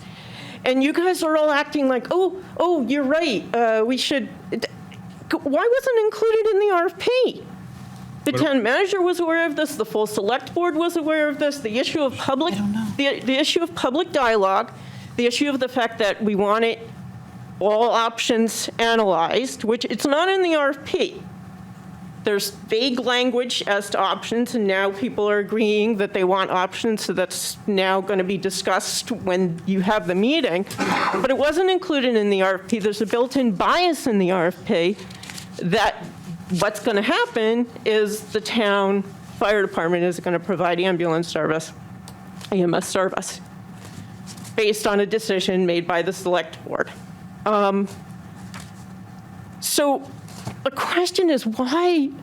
There's a lot of nuances here, and I've been appreciating the discussion because I think you guys are coming to the understanding that these things need to be looked at. But you were aware of this before the RFP was put out, so why wasn't it included in the RFP? The second piece is this issue of public participation, and I like Gary's idea that he's been suggested. The issue, it should include surveys. It should include direct questionnaires of people who use the service. It should include public forums. It needs all of those things in order to get all the data you need. It also needs all of those things to be able to give the opportunity for people who participate in different ways the ability to give the information so that you're analyzing all of the data. I'm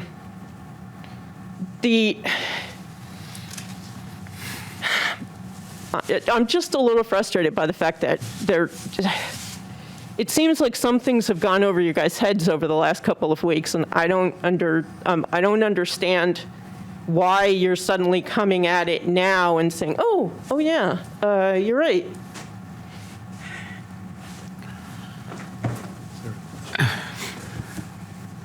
Do you want to take it first, or do you want? Well, I mean, we literally couldn't do it the way we would have wished this could have been done, period.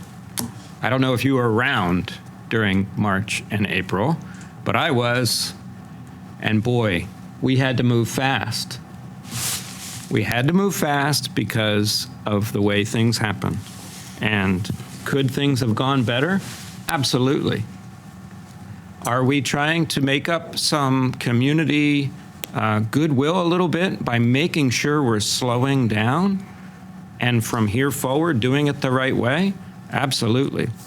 But I'm not going to pretend that we have 20/20 hindsight and can spin around the globe like Superman, if anybody catches that reference, and make time go backwards and redo it, because that's not not the cards we were dealt. We had to make a good, quick decision and then try to bring the community along. And it was a tough job, but we're doing the best we can. And we're doing our jobs, which is to sign contracts to take care of this community. If anybody can present a timeline where we could have done all of these community activities and studies and responses and back and forth within that very short period of time that we had to operate to make this happen, I'd love to see that. But that's not something that's real world, in my opinion. And then just to respond to the second element of your question about the public participation, I think that all of the points that you brought up are things that we've seen them do in other towns or cities. And so I think they're very realistic as elements of public participation that they would incorporate in their evaluation. And I think we will ensure, based on this discussion and also on our own understanding of what the study is going to be, that those elements of public participation are incorporated in the actual implementation of the study. Do other members want to respond to? Yeah, Liz. I think there's a plain and simple title to this report. It's a proposal to conduct an EMS feasibility study operations analysis. They're not proposing to do a strategic plan, although there are strategic plan elements in here.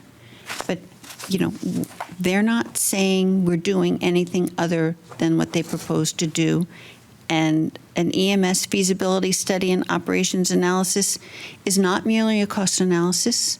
It's much more, and it's what we need at the present time to move forward. Okay, another follow-up? Well, just one more thing. Yep. So I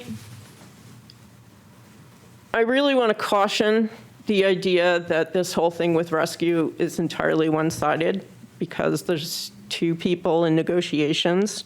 We don't know what happened between the two parties. Only some people know what happened between the two parties. I don't even think all the select board probably knows what happened. So there's a lot of sort of like, oh, we were thrown this, but it's been pretty clear from what the fire department proposed that this has been the direction everybody's been going in. So this is part of a strategic plan, and this is what people wanted to look at. So we could have done it better. And it could have been done prior to this. And it could have been brought up in RTM, and it didn't get brought up in RTM. I have a question for you. RTM on March 19th. Dora, when you were on the select board, did you do contract negotiations?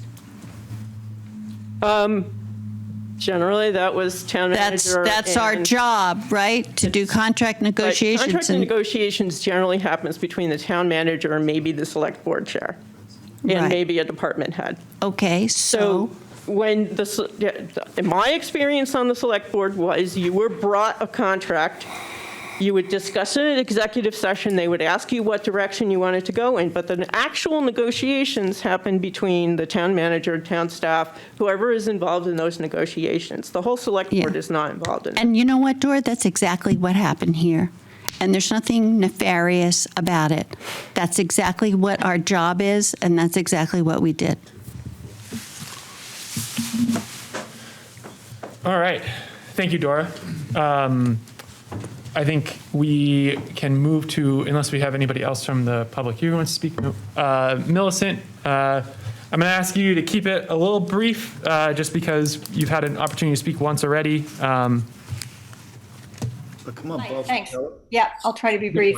I've also written proposals like this, and I've also reviewed them on the client side. And I think one thing that could be done is to ask them to make certain points and revise them.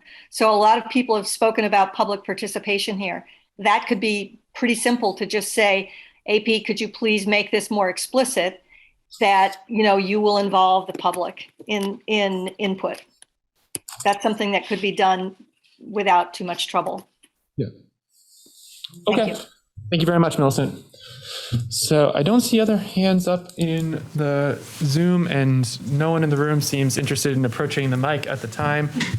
So open it back up to board kind of final discussions on this. The only comment I have is I'm just not fully convinced at this point that AP Triton are the people that should perform the public input. And what's the purpose of the public input? I'm a little bit unclear what the people who are advocating for AP Triton in this particular part of our overall consideration of this, which Yoshi correctly reminded us, this is like the first official step for moving down this path or saying, hey, this is not the path. Why is it AP Triton that must quiz the public? And what are they asking them? Right. Like, if you just want people to praise rescue, then that's going to happen, sure. But in my mind, excellent service, excellent EMS service is not, that's number one rule. That's what we're looking for. So we got it from rescue, we're going to get it from Golden Cross, or I'm going to be very angry. So that's a must. That's the bar that you have to meet. So what exactly would we be looking for from participation from the public? Because it's a given. Wait, I'm going to let... Because this is a given. It's something we're going to demand, right? Jess?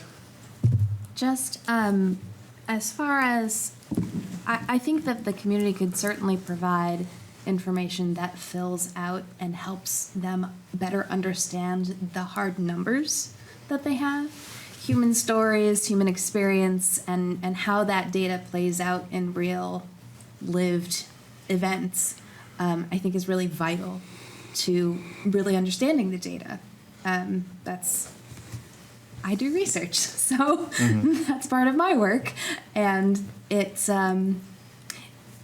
really helpful to have those individual community members' input. But I think certainly in the frame of learning the things they need to learn about the feasibility of services and how services are effective and efficient, I think that would be really, really valuable. Daniel? Yeah, I mean, I don't want to belabor this. So, here are the people that may be included, but not limited to, right?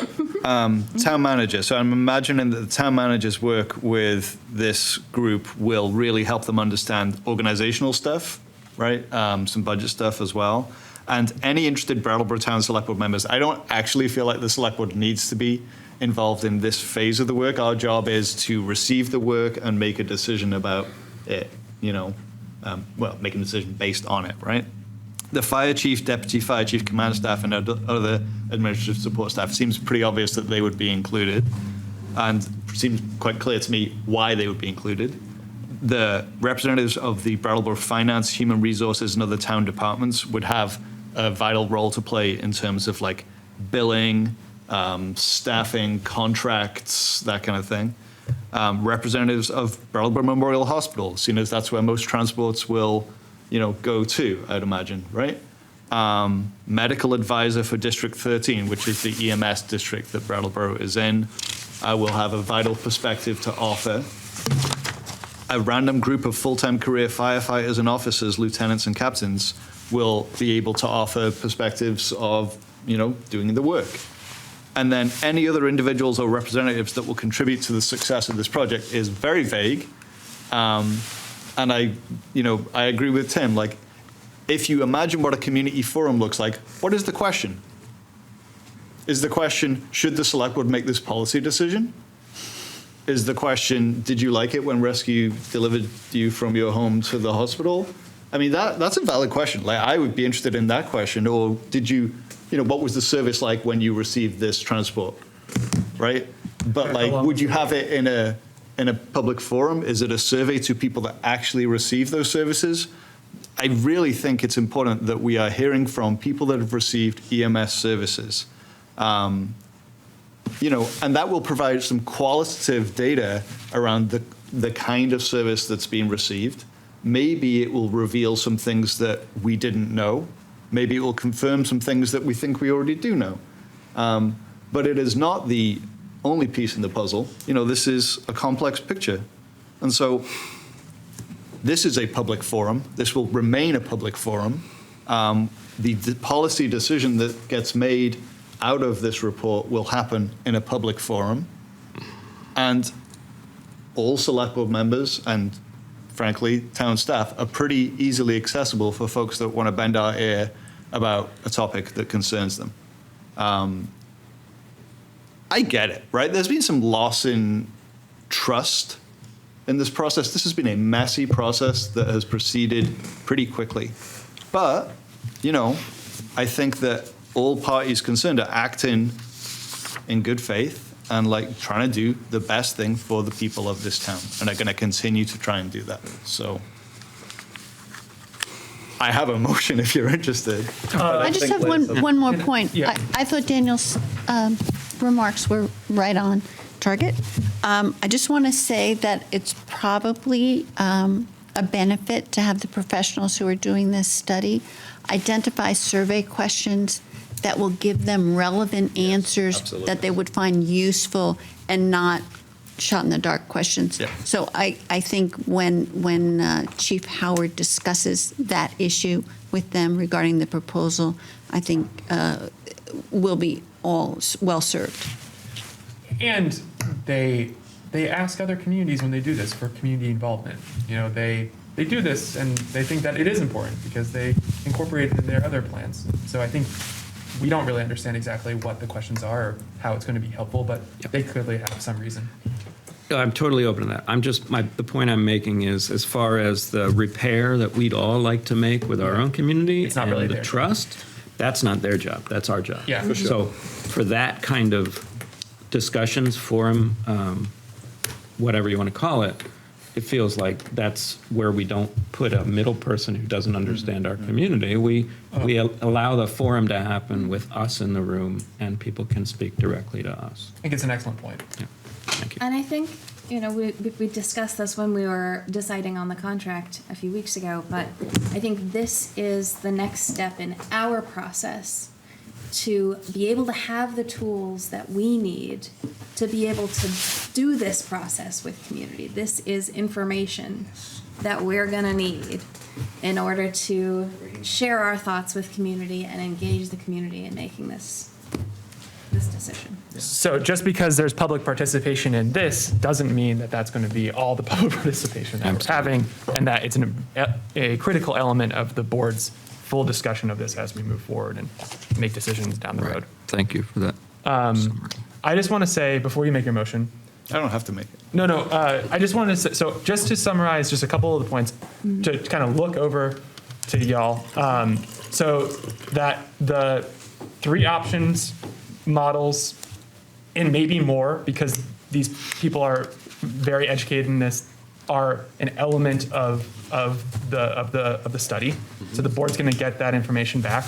That the historical data / the formula that they create, that they really understand that we want to be able to implement and utilize the Golden Cross data that we get in the future, so that that's a continuing working model so that we can further understand and fully utilize what Golden Cross is giving us. And that the public participation is understood as an important part of this in the way that they see as how they use it in their other studies. And those are the ones I had. So if I missed anything. All right. Sounds good. Ian, did you want to include those in the motion? I don't know if they need to be included in the motion. If the board seems to give me head nods that they all agree that those are things that we want to make sure are incorporated, and if that's an okay way to do that. It's just a revised portion. It'd be just a revised portion of the agreement with them in the pre-meeting. So that's how it normally works with the consultants. That's how it would work. It doesn't affect the motion. Yes, correct. Right. I'll be happy to make the motion. I've got a hand from Mr. DeGray. Dick DeGray. Interesting listening to you right now about public participation. So we're going to send out and we're going to get this analysis done, and then we're going to hold public participation and get input. And from the public participation so far, I would say 80 to 90% support rescue. But there's a lot of people that support fire. And so say your study comes back and says, okay, we think that Brett Fire can do the job. And then we have a public participation and everybody comes in and tells you how wonderful rescue is. I can stand here and tell you I had to deal with rescue twice and their services are outstanding. And so if you have everybody coming here in a public participation saying, rescue is great, but the study says Brattleboro Fire can do, it's not going to change your mind. It may serve as a nice dog and pony show, but the reality is the survey says Brat Fire can do the job, and that's the way we're going to lean. Public participation is strong feelings about the organization that you support. And there's a lot of people that support rescue, and there's a lot of people that support fire. So let's not get bogged down in the community piece. It's important to hear us. Mm-hmm. That's why I'm here, to be heard, not to sway you. I think the steps that you're taking and what you told Dora, I mean, in reality is true. You got thrust into a situation. There are no heroes here. They're all villains. No matter what side of the fence you are, everybody's a villain. Because if we had it to do all over again, we wouldn't be in the spot right now. We might be going through this spot, but for different reasons. So the reality is, you got dealt these cards, like Tim said, and so we have to put our best foot forward. We all stubbed our toe. I don't think everybody was as transparent as they should be, and that's both sides. And that's not a slap in the face. I think that's factual. From what I know from talking to you, I talked to 4 of the 5 of you, I talked to people up at Rescue. And I think when I've talked to other people in the community, people who have known all about Rescue since its beginning, and I hear all these different stories, it's a sad situation, but a divorce looks imminent, but we're doing something to say, well, maybe the divorce isn't final. Maybe there can be a reconciliation after we do this analysis to see if, in fact, these guys can do it. Is that analysis going to say maybe Brat Fire shouldn't be doing rescue at all? Is that part of the study? You know, I mean, I was around in 2000 when this all started. I've been pretty active in the community since the early 90s. But the reality is, I appreciate what you're doing. Don't get bogged down in the community forum piece, because I think you have to go by the hard data that we're paying $40,000 for and says, this is the way we should go. Because if everybody comes up and says, well, we think it's fire that should do that. You know, it's almost like the light beer commercials from back in the early 70s. Less feeling tastes great. You know, you're going to end up having to make a decision. You're right. The board makes that final decision. Not the town manager, not staff, but it's you guys. You guys get elected, and you get held accountable every March. So for me, I appreciate the conversation, but because people keep saying community involvement, the reality is, then don't do the study. Let's have an open forum and see where everybody's leaning. That's not what we want to do here. We want to find out if this is financially feasible. Is it worth doing? Or is it worth us cutting a check to rescue every year and not having headaches? I don't know the answer to that, and I hope that study provides that. Thank you. Mm-hmm. Thank you. I just have a financial thing. Yep, come on up. Only because I think you should build into the agreement that they need to look at the worst case scenario politically, because the political landscape could very well change drastically, and that would mean a lot of cuts in healthcare, particularly Medicare expansion. And I just want to make sure that don't have to redo, and that anticipating that that's a possibility and including that in the financial workup. Yeah, I think that the future projection is an element of this, and I would hope that they would incorporate, as they're looking at it, that there is volatility that exists within Medicare and Medicaid reimbursements and the percentile of that. So yes, I would hope that that would be incorporated in that future projection. Yeah, we should add that. Yeah. Definitely inquire about possible drastic changes to Medicaid reimbursements and how that might affect the equation. Liz gives me a quizzical look. I got a motion.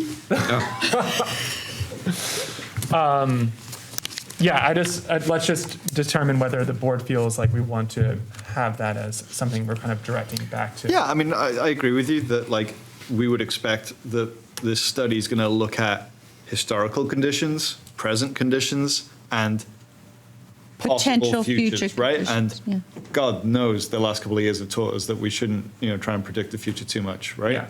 So I'd expect them to look at that, and I would take it with a grain of salt, like anyone here should. Like any projection. Yes. Yeah. May I? Yeah. Did what I kind of laid out, was it clear enough? And okay. Sir. Okay. Thank you very much. Liz. I move to authorize the town manager to execute a contract with AP Triton of Sheridan, Wyoming for $38,721 to perform an EMS feasibility study. I just realized that I have a part to this. Thank you. Liz has made a motion to authorize the town manager to execute a contract with AP Triton of Sheridan, Wyoming for $38,721 to perform an EMS feasibility study. All those in favor? Aye. Aye. Motion passes 5-0. Thank you very much. Thank you, gentlemen. You want to Do we have a break? take a break? So yeah, oh man, the glare is bad right now. It's 8:15, so we've moved beyond. I want to apologize to the interpreters. Good night. Usually we try to finish, get a pause at 8 o'clock, and now I'm talking and forcing more interpreting, so I'm going to stop and we'll pause for 10 minutes and come back at 8:25.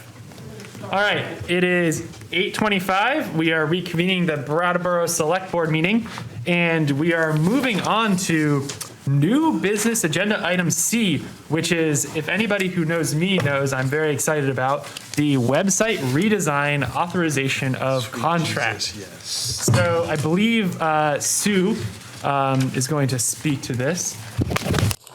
And here she is. Welcome back. You.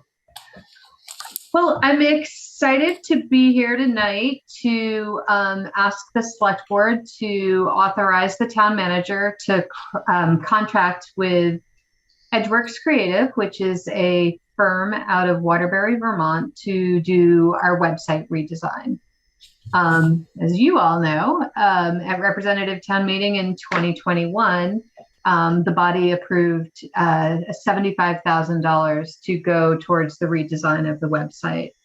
Over the winter, I held some focus groups, interviewed other town staff to kind of get some input on what we would be looking for in a new website, kind of what are the issues with our existing website, what would they like to see out of a new website, and then from there put together an RFP that we released in the beginning of March. And the proposal, the request for proposals was out for 30 days. It was advertised in several local newspapers, including the Brattleboro Reformer, the Commons, the Keene Sentinel, the Northampton Daily Gazette.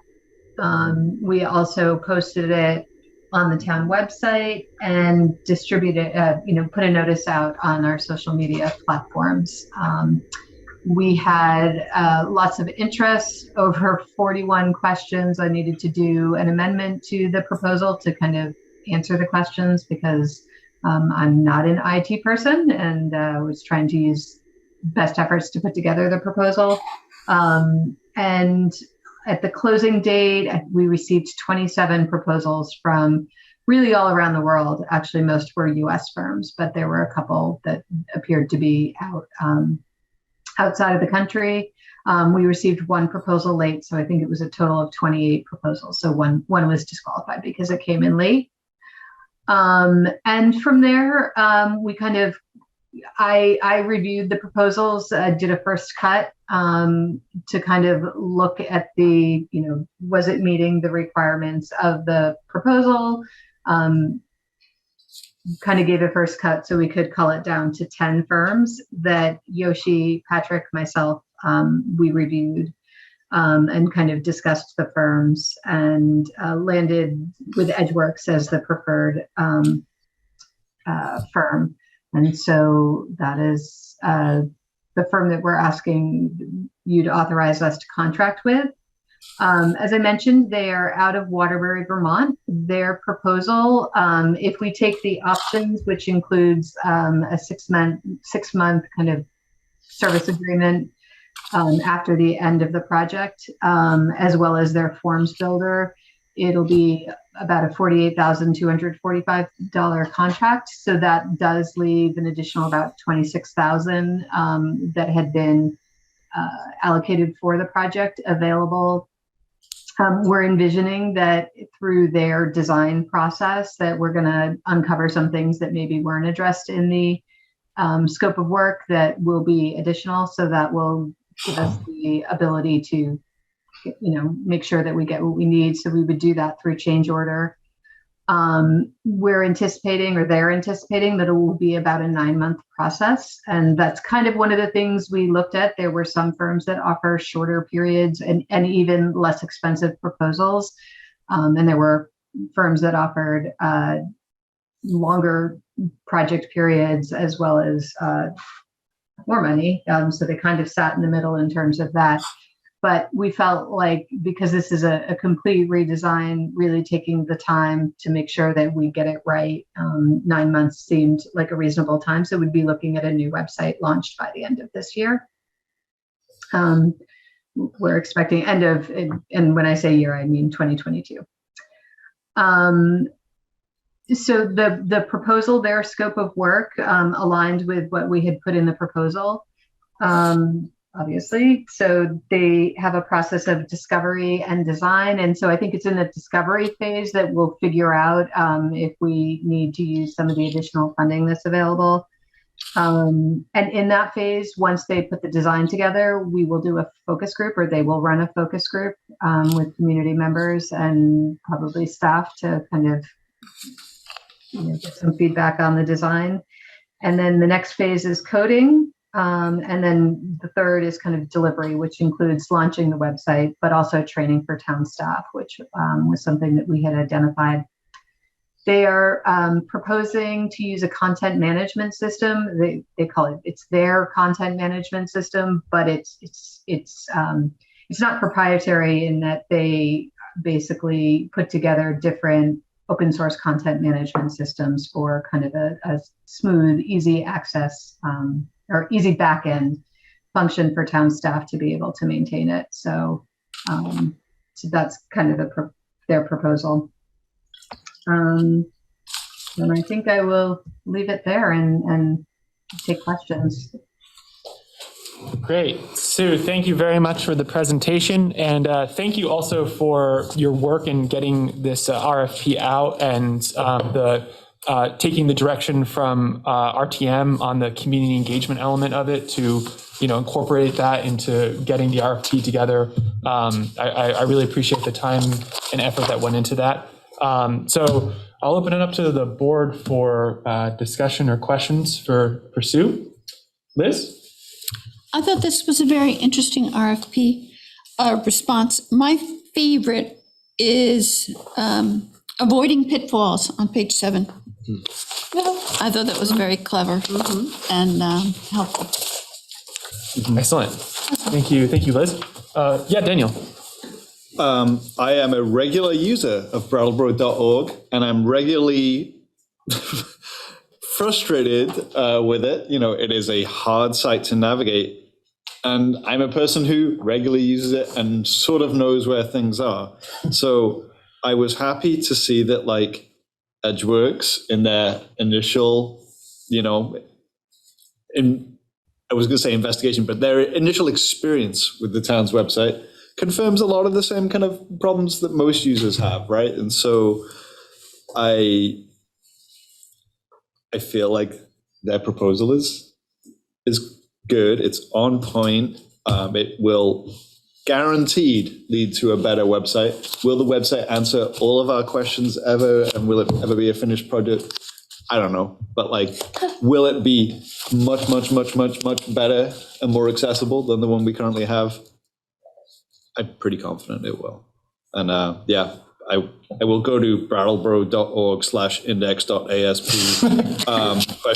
!SECE blah blah. I can keep going. It's so hard to give people in the town information about services that they need by just saying, oh yeah, go to the website and then click here and then click here and then go here and then scroll all the way down and click that, then open that document, click that, and there you go. And that's not a criticism of the people that work for the town today. This is just a website that is in need of a serious overhaul, and I'm glad that we're going to be getting to it. Jess. Yeah, I'm so excited about this project. I had a couple of questions, Sue, and just the first one was, since this is sort of independently created back-end software that Edgeworks has, just wondering about their track record or sustainability, or coming from working with an organization that has had web contractors that have disappeared or sold their software, or other things. I'm curious about the sustainability of this software in this organization, in this relationship. Yeah, thanks.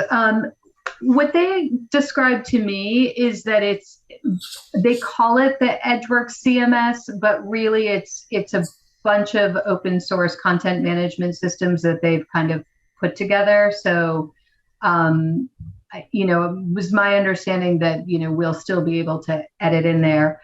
Their proposal does include hosting it on their server for security reasons. So, I think I'm probably going to need to go back and have that conversation with them about the firm has been around since 2020 or 2012. And so they seem to have a track record, and the content, the management system that they call theirs has been around as well. So it's not something new, and I'm probably going to need to dig into it a little bit more. But sure. 2 other questions. One is this idea that it's the user experience and the navigation of the site that is one of the biggest challenges for it. And looking at their proposal, they, I think, mentioned navigation in a paragraph, but I was wondering if the sort of images that they provided in here were really mostly back-end organization and not gonna be the organization of the user's experience. Right. Yes, absolutely. That is kind of their back end kind of mind mapping of their investigation of our site and how they saw it working. We did talk a little bit about branding. So, being able to figure out, what colors do people respond to, and what is the look in the feel that people are looking. So that's part of what they'll be doing in the design, and then we'll take to a focus group to get some feedback on. But yeah, definitely the image is there. We're kind of the back end, how they view as the current site being set up and working. That's awesome. Yeah. And then so there's also a piece about having business listings and event calendar and a lot of stuff that seems more like a chamber of commerce or a tourism organization or a downtown organization might provide. And I was just curious about what your perspective is on that and how it will be managed, updated, and sustained by staff internally. Yeah. And if there's like some plan. Yeah. So that is actually something that came out in the focus groups, was this discussion of what is the purpose of the website, because it's doing all these things. That is one area. I mean, there was a lot of feedback from people that they didn't really want tons of links to businesses or anything like that. They felt that was better suited for the chamber or DBA, and we should just provide links to that.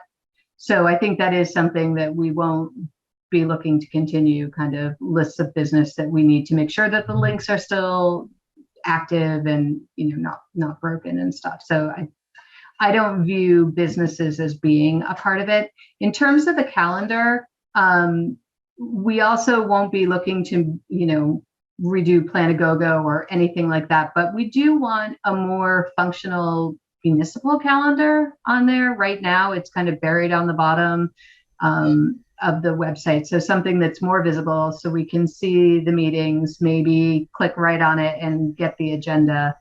So there will be a calendar function. It's just not going to serve as the, you know, all the events going on in the town. It will be more, what are the municipal meetings and events that we're doing. I was hoping you'd say there'd be like lots of rec department events and activities on there. There could be.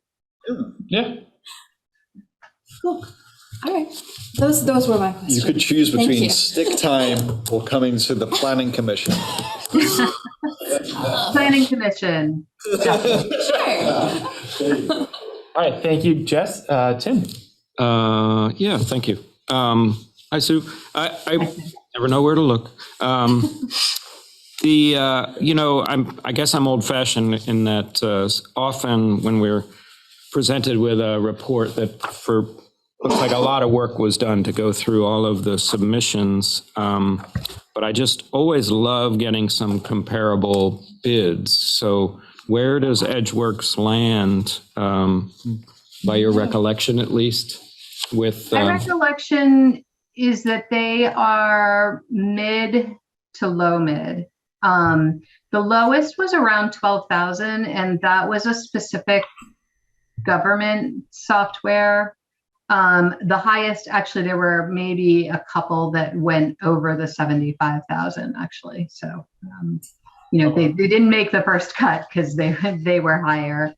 And so there were two specific kind of government type software that's out there, kind of like what we have now, but better than the version that we're working with right now. And so they were definitely lower, but with add-ons and higher annual costs of, you know, it could be more around 6,700 annually.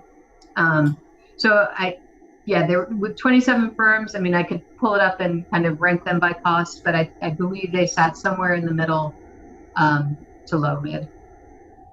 Okay, thank you. And just adding on to the idea of, well, for the website itself, I mean, as we were working with the vendor, who's going to be the point person on the town side? Yeah, so that will be I'm sorry, somebody was speaking. No, I'm sorry, Sue, if you want me to take that question. We discussed this when we talked about having a project manager role. So that's what we recently contracted with, or I guess it's not a contract. I guess it's contract. He's a contracted employee who will be coming in and be project managing. And he has experience not only with website design, but media. Remind what else he has. He also PR, journalist. Yeah, he has a lot of experience, so he's going to be able to really guide not only the website, but the different staff members and others in gathering information to making sure it's accurate, and then the website looks exactly what we want. Because again, Sue and a number of the staff, they have full-time jobs and they have other issues. You really want to make sure that the website is exactly what the town wants and the citizens want. So we wanted to make sure that this person is going to be doing that. Okay. Do we have a ticket on that? What's the price tag? I don't actually. You know the. I'm sorry. What's the question? She's asking how much are we paying you? I don't recall. Yeah, we can get you. Don't recall. Exactly. I met him today. He seemed very competent. He existed physically, not just like a digital kind of avatar type thing. In the flesh. Yeah, I was also in the interview. Yes, he's very, very exciting to sort of see what he has to say and have him be sort of helping to move this process along. So. And what's the contract length on that? It's 1 year. 1 year. And yeah, other comments? No, I mean, the submission itself looks pretty impressive, I think. I checked out a couple of their websites, seem to be functioning sufficiently, so. Great, and I just have a couple of quick things, and of course I just lost the paper. Yeah. So yeah, I'm also, I'm not going to reiterate everybody else. I also have looked through it, and I think it looks great. I also think that this is really important. The town's front face online is a critical way that the town, that residents of the town and people outside of the town interface with us. And so doing this upgrade, while maybe it seems not that important to some people, to me, it's very important. Mm-hmm. It's a really important initiative that this board has made a priority, and that RTM has also found to be really important. The only thing I wanted just to touch on was, so because the website is hosted by them, that we pay a $720 annual fee that goes along with this. I think that we've sort of understood that would probably, or at least I kind of felt like we probably would have some sort of fee that went along with it. But just for transparency and to make sure that we're talking about this in its whole, I just wanted to put that number up. It seems that they also speak to the fact that within that annual fee comes their support for updates and upgrades that can be implemented with little to no cost because it's incorporated within that 720. So that seemed pretty reasonable to me.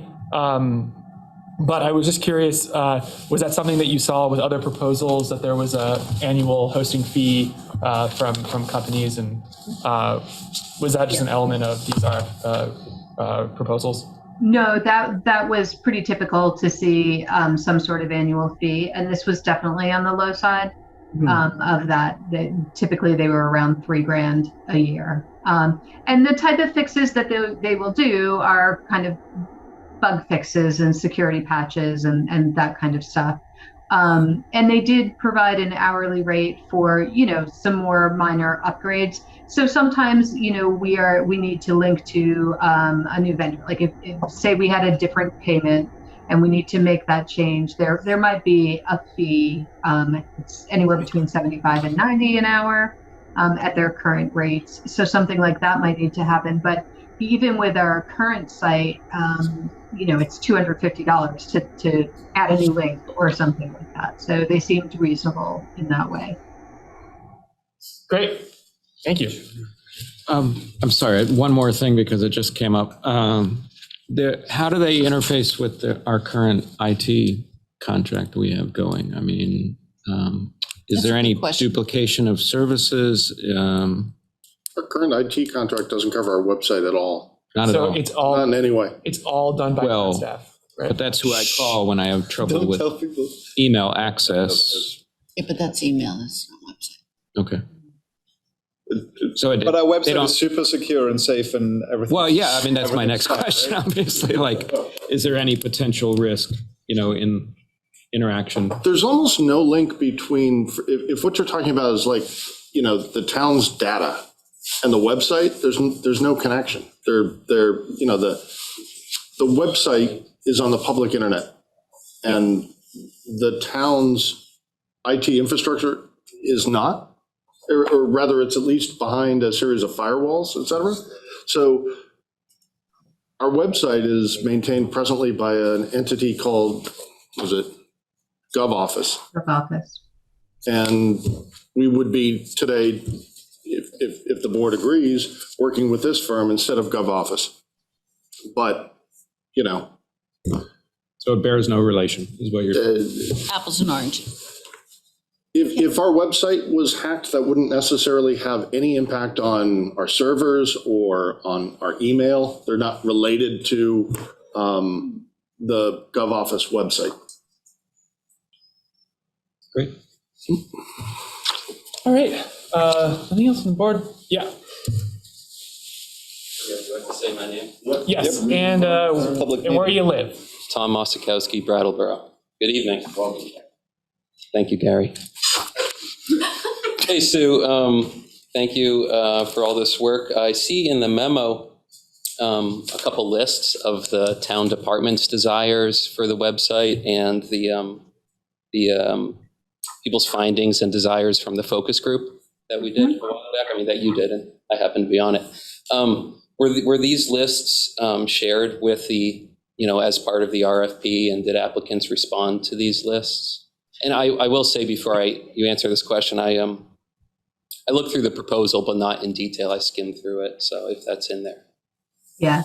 So no, and this isn't an exhaustive list. I've got my notes from that, but they were used to kind of put the proposal together. So there are parts of it, strong search function. So right now, the existing website, you might search sand, and because you're looking to get sand from Public Works or something like that, and you can't find it.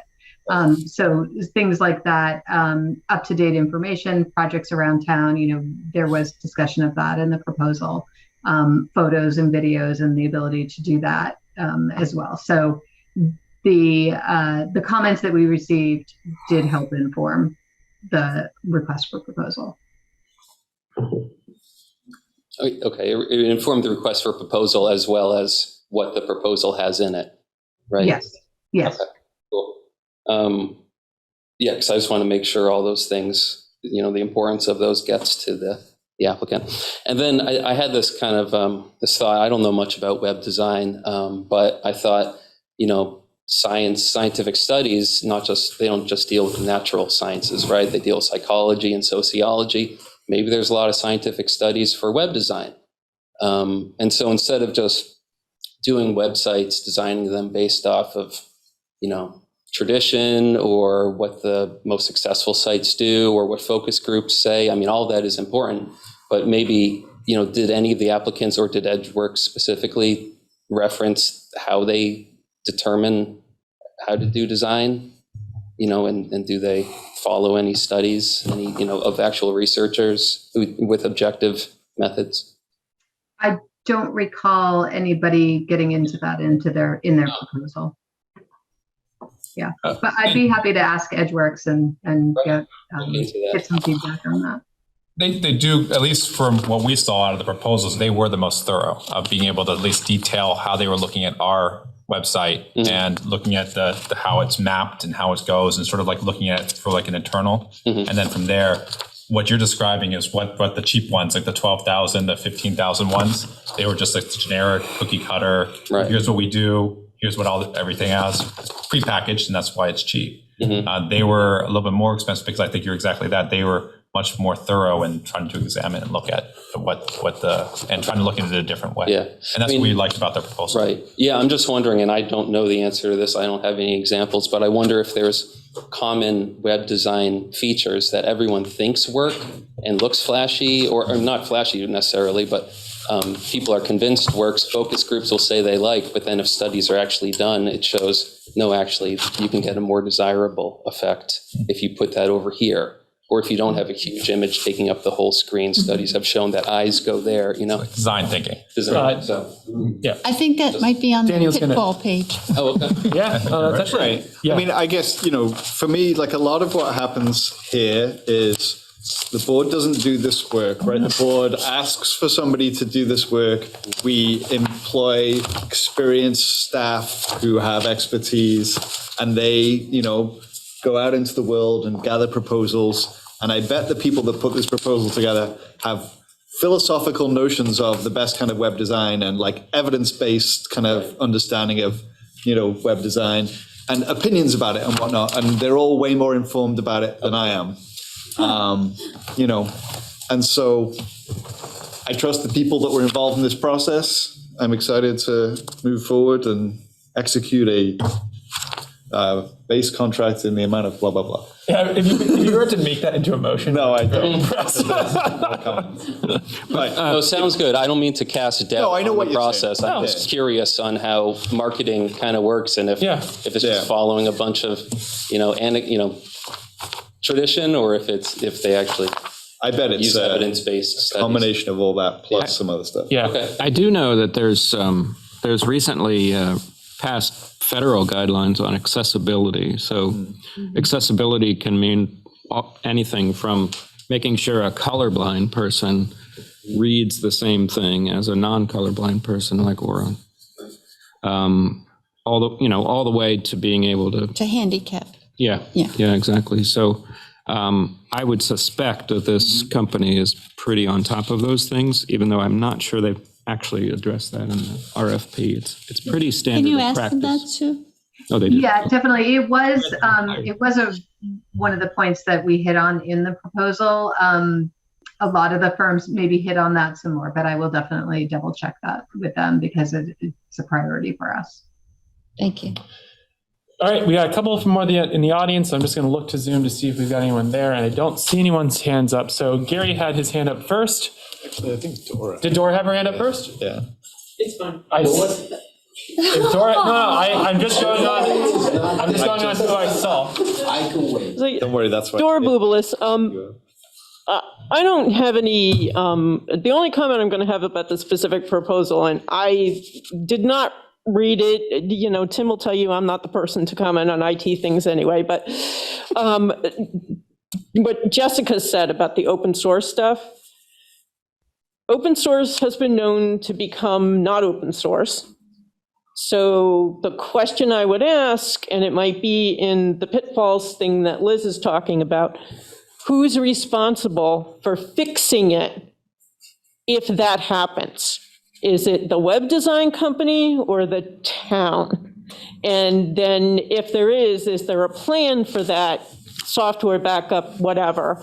So that would be my only thought about that.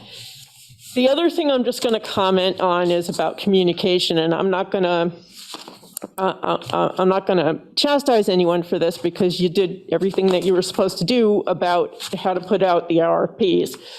Put it in the newspapers, you put it in the whatever, social media sites, but it's the town social media sites. It's not necessarily other social media sites. And we know that we heard that there's a local web design firm that didn't get a chance to put in a proposal. And again, I'm not going to, comment on that other than the fact that this has been an issue long before now. It was discussed when I was on the select board about how to get the word out, particularly so local businesses have the opportunity to bid on stuff, because they're not necessarily looking at the papers. And large firms scour the internet for RFP proposals so that they can put in proposals, but the smaller firms don't necessarily do that. They don't have the ability and they're busy working. So the only thing I'm going to say is, can we look at how those RFPs are placed out there in the world? And can we do a better job of thinking about it? For example, I don't go on the town Facebook page, never look at it. I'm on the Brattleboro Facebook page all the time. So, these are things that sort of like, how do people interact? And nobody reads the papers anymore. And certainly nobody in Brattleboro is looking at the Keene Sentinel. So it might get it out in the larger region, but yeah, that's all I'm going to say. All right, thank you, Dora. I want to correct one record thing and say that everyone had an opportunity to reply to the RFP. So the statement was there was someone in the community who didn't have an opportunity to reply to the RFP. Everyone had the opportunity to.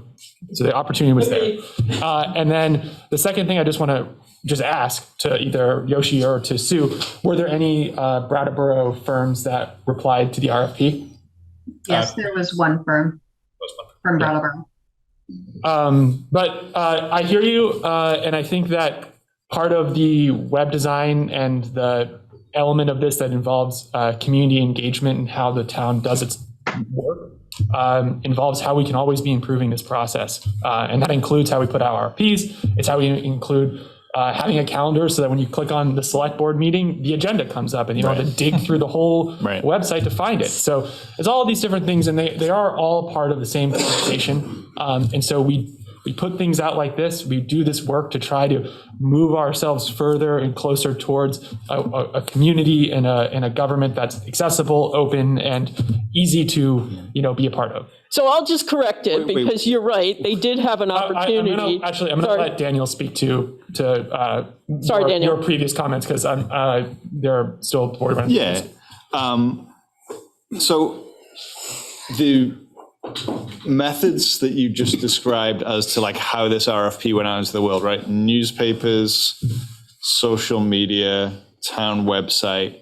There's also, one other thing that I know the town does, and I know actually that the web designer in question must receive because they put them on their website. So there's an email list that goes to media, and I get those emails every day, or maybe not every day, there's like but 47. There's like 1 billion of them a week. Yeah. And they go to like a lot of people, and I know that they're on there. So I just don't understand how it would be possible to miss something like that. We all have busy lives, so maybe that's just what it is. But I think that the town, I do agree, actually, that we can always do a better job of getting information out into the world. I think the website, whilst I don't think it will be the be all and end all, it will improve our ability to communicate with people about services that we provide in a much more easy and accessible way. But the town is doing the best it can to get information out in the world. If I'm a person in the world who's interested in responding to proposals, I'm going to be keeping an eye out for them because that's how I get my bills paid, right? I have a Google search on my name so that when I'm in the newspaper, it lets me know so I can be like, oh yeah, they put that quote in and now everyone's going to be really mad at me. So there are things that people can do to stay on top of this stuff. And I'm a little surprised that didn't happen in this case. Anybody else on this? Oh yeah, Sue, please. I just want to clarify though, that this did not go out as a press release. That's not typically the way that we've released procurement, proposals, so that we did paid advertising with the newspaper. So I think in fairness to the firm, they wouldn't have gotten it off the big media list. Yeah. And I think the other points are well taken though. Yeah. So I'll just correct that because Daniel is right. They missed it. The question is, how did somebody who is very involved in town government miss it? And, obviously they are partially at fault, but it goes back to how that communication happens. Thank you very much, Dora. Any other? Okay. It's my last and final Jeopardy before I go into my sarcophagus. Sue, I was glad that we did this survey together. It was excellent. It was fun. See how it works and how town government works and how we put things together to make the operations of the town wheel turn. I guess the question when we had during the survey was always looking for that point person, which they did mention would be a point person that would be involved. I don't know if they're going to be in-house or out-house. No. But did we mention also if that person is not available, was there a second person that backup to contact if there were issues with the website? And I guess the second was that we did mention from Dan's inquiry about making it user-friendly for people with Mac. And even sometimes I have a Chromebook, certain PDFs I can't get open. Some of them you have to pay, but I figured out a way, thanks to Tom Mesolowski, showing me how to use Google Drive. I'm still learning in my daughter. So there are people who are not that computer savvy, as we know. Yes. So making this user-friendly, going to phase 2, are we going to be working alongside with them or giving them input, the consultants or the gentlemen, what it is needs to be to make it? So the focus group participants weren't, we didn't envision that they would, be a part of this next phase of actual development and design. But, as I mentioned, there will be a focus group in there. So there could be opportunity on the design side to participate. Okay, that's good. All right. And then I guess basically once that becomes, because I know a lot of other committees and people were mentioning how they wanted their committees set up in there. Is that another thing also that's going to be, because like I said, you go on there, a lot of things are not. Yeah, it's not consistent throughout the site. That's something we heard both from town staff as well as the focus groups. And so I think part of the project manager, will be able to do some content editing and be able to kind of help us make sure that it's a little bit more consistent throughout the site. Right, so they'll know how to integrate the old system into the new system without having to convert, because I've done that with I had a Windows 7 point something, so I had to update to the 2021 version, and a lot of things dropped off, but some things you can integrate, so that poses sometimes to be an issue in some cases when navigating. You might be over my head at this point because I'm not an IT web developer person, but I believe that's going to come through Edgeworks. We'll give them the content, they'll populate it in a way that makes, they are aware we want it to be accessible on all different types of devices and operating systems. And it seems that all the proposals had a pretty standard date that they go back to certain operating systems that, are. Oh, okay. I guarantee if you're working on something really, really old that it's going to work seamlessly. My TRS-80 is totally out at this point. All right, thank you very much, Gary. Yes, a quick one. Yeah. In light of the previous question and discussion about exposure to the RFPs, I wonder to the extent that on our current town website that the employment opportunities page may be utilized. There could be active and expected and expired RFPs. We do post it on the website currently. In the news thing, the news on the front page, and that disappears in some time, right? Mm-hmm. So, okay. I completely Does every RFP show up in that news thing? Like the DPW street paving, does that show up? I'm not sure. I mean, honestly, I can see the RFP on the website right now, but on the homepage. Do all RFPs that the town departments put out? I don't believe that all are on there. Right. And that's another element of this too, is creating uniformity in how we put the information out between departments. That's another thing that needs to be, and it's going to be an element of this. So be integrated. Yep. But I appreciate that, Tom. All right, if there is any other public comment from Zoom, then if we have any other discussion on the board, I think Mr. Quip has a motion for us. Yes. I move to authorize the town manager to execute a base, am I reading that right? In the amount of $48,245 with a total project cost not to exceed $75,000 with Edgeworks Creative for website redesign services. No, a base something. Yes. It would be a base. Contract? Base contract. Contract. Okay. So I'm going to friendly amend the motion. Daniel has moved to authorize the town manager to execute a base contract in the amount of $48,245 with a total project cost not to exceed $75,000 with Edgeworks Creative for website redesign services. All those in favor? Aye. Aye. Motion passes 5-0. Thank you very much. I believe there's just one more motion to entertain tonight.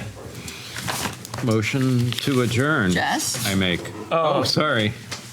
I was doing it like Yoda. I would like to make a motion to adjourn. Tim has made a motion to adjourn. All those in favor? Aye. Passes 5-0. Thank you very much. Thank you very much, BCTV. Patrick, thanks so much for running the Zoom. Thank you very much, Yoshi. Thank you, everyone. Board members. Thank you, BCTV.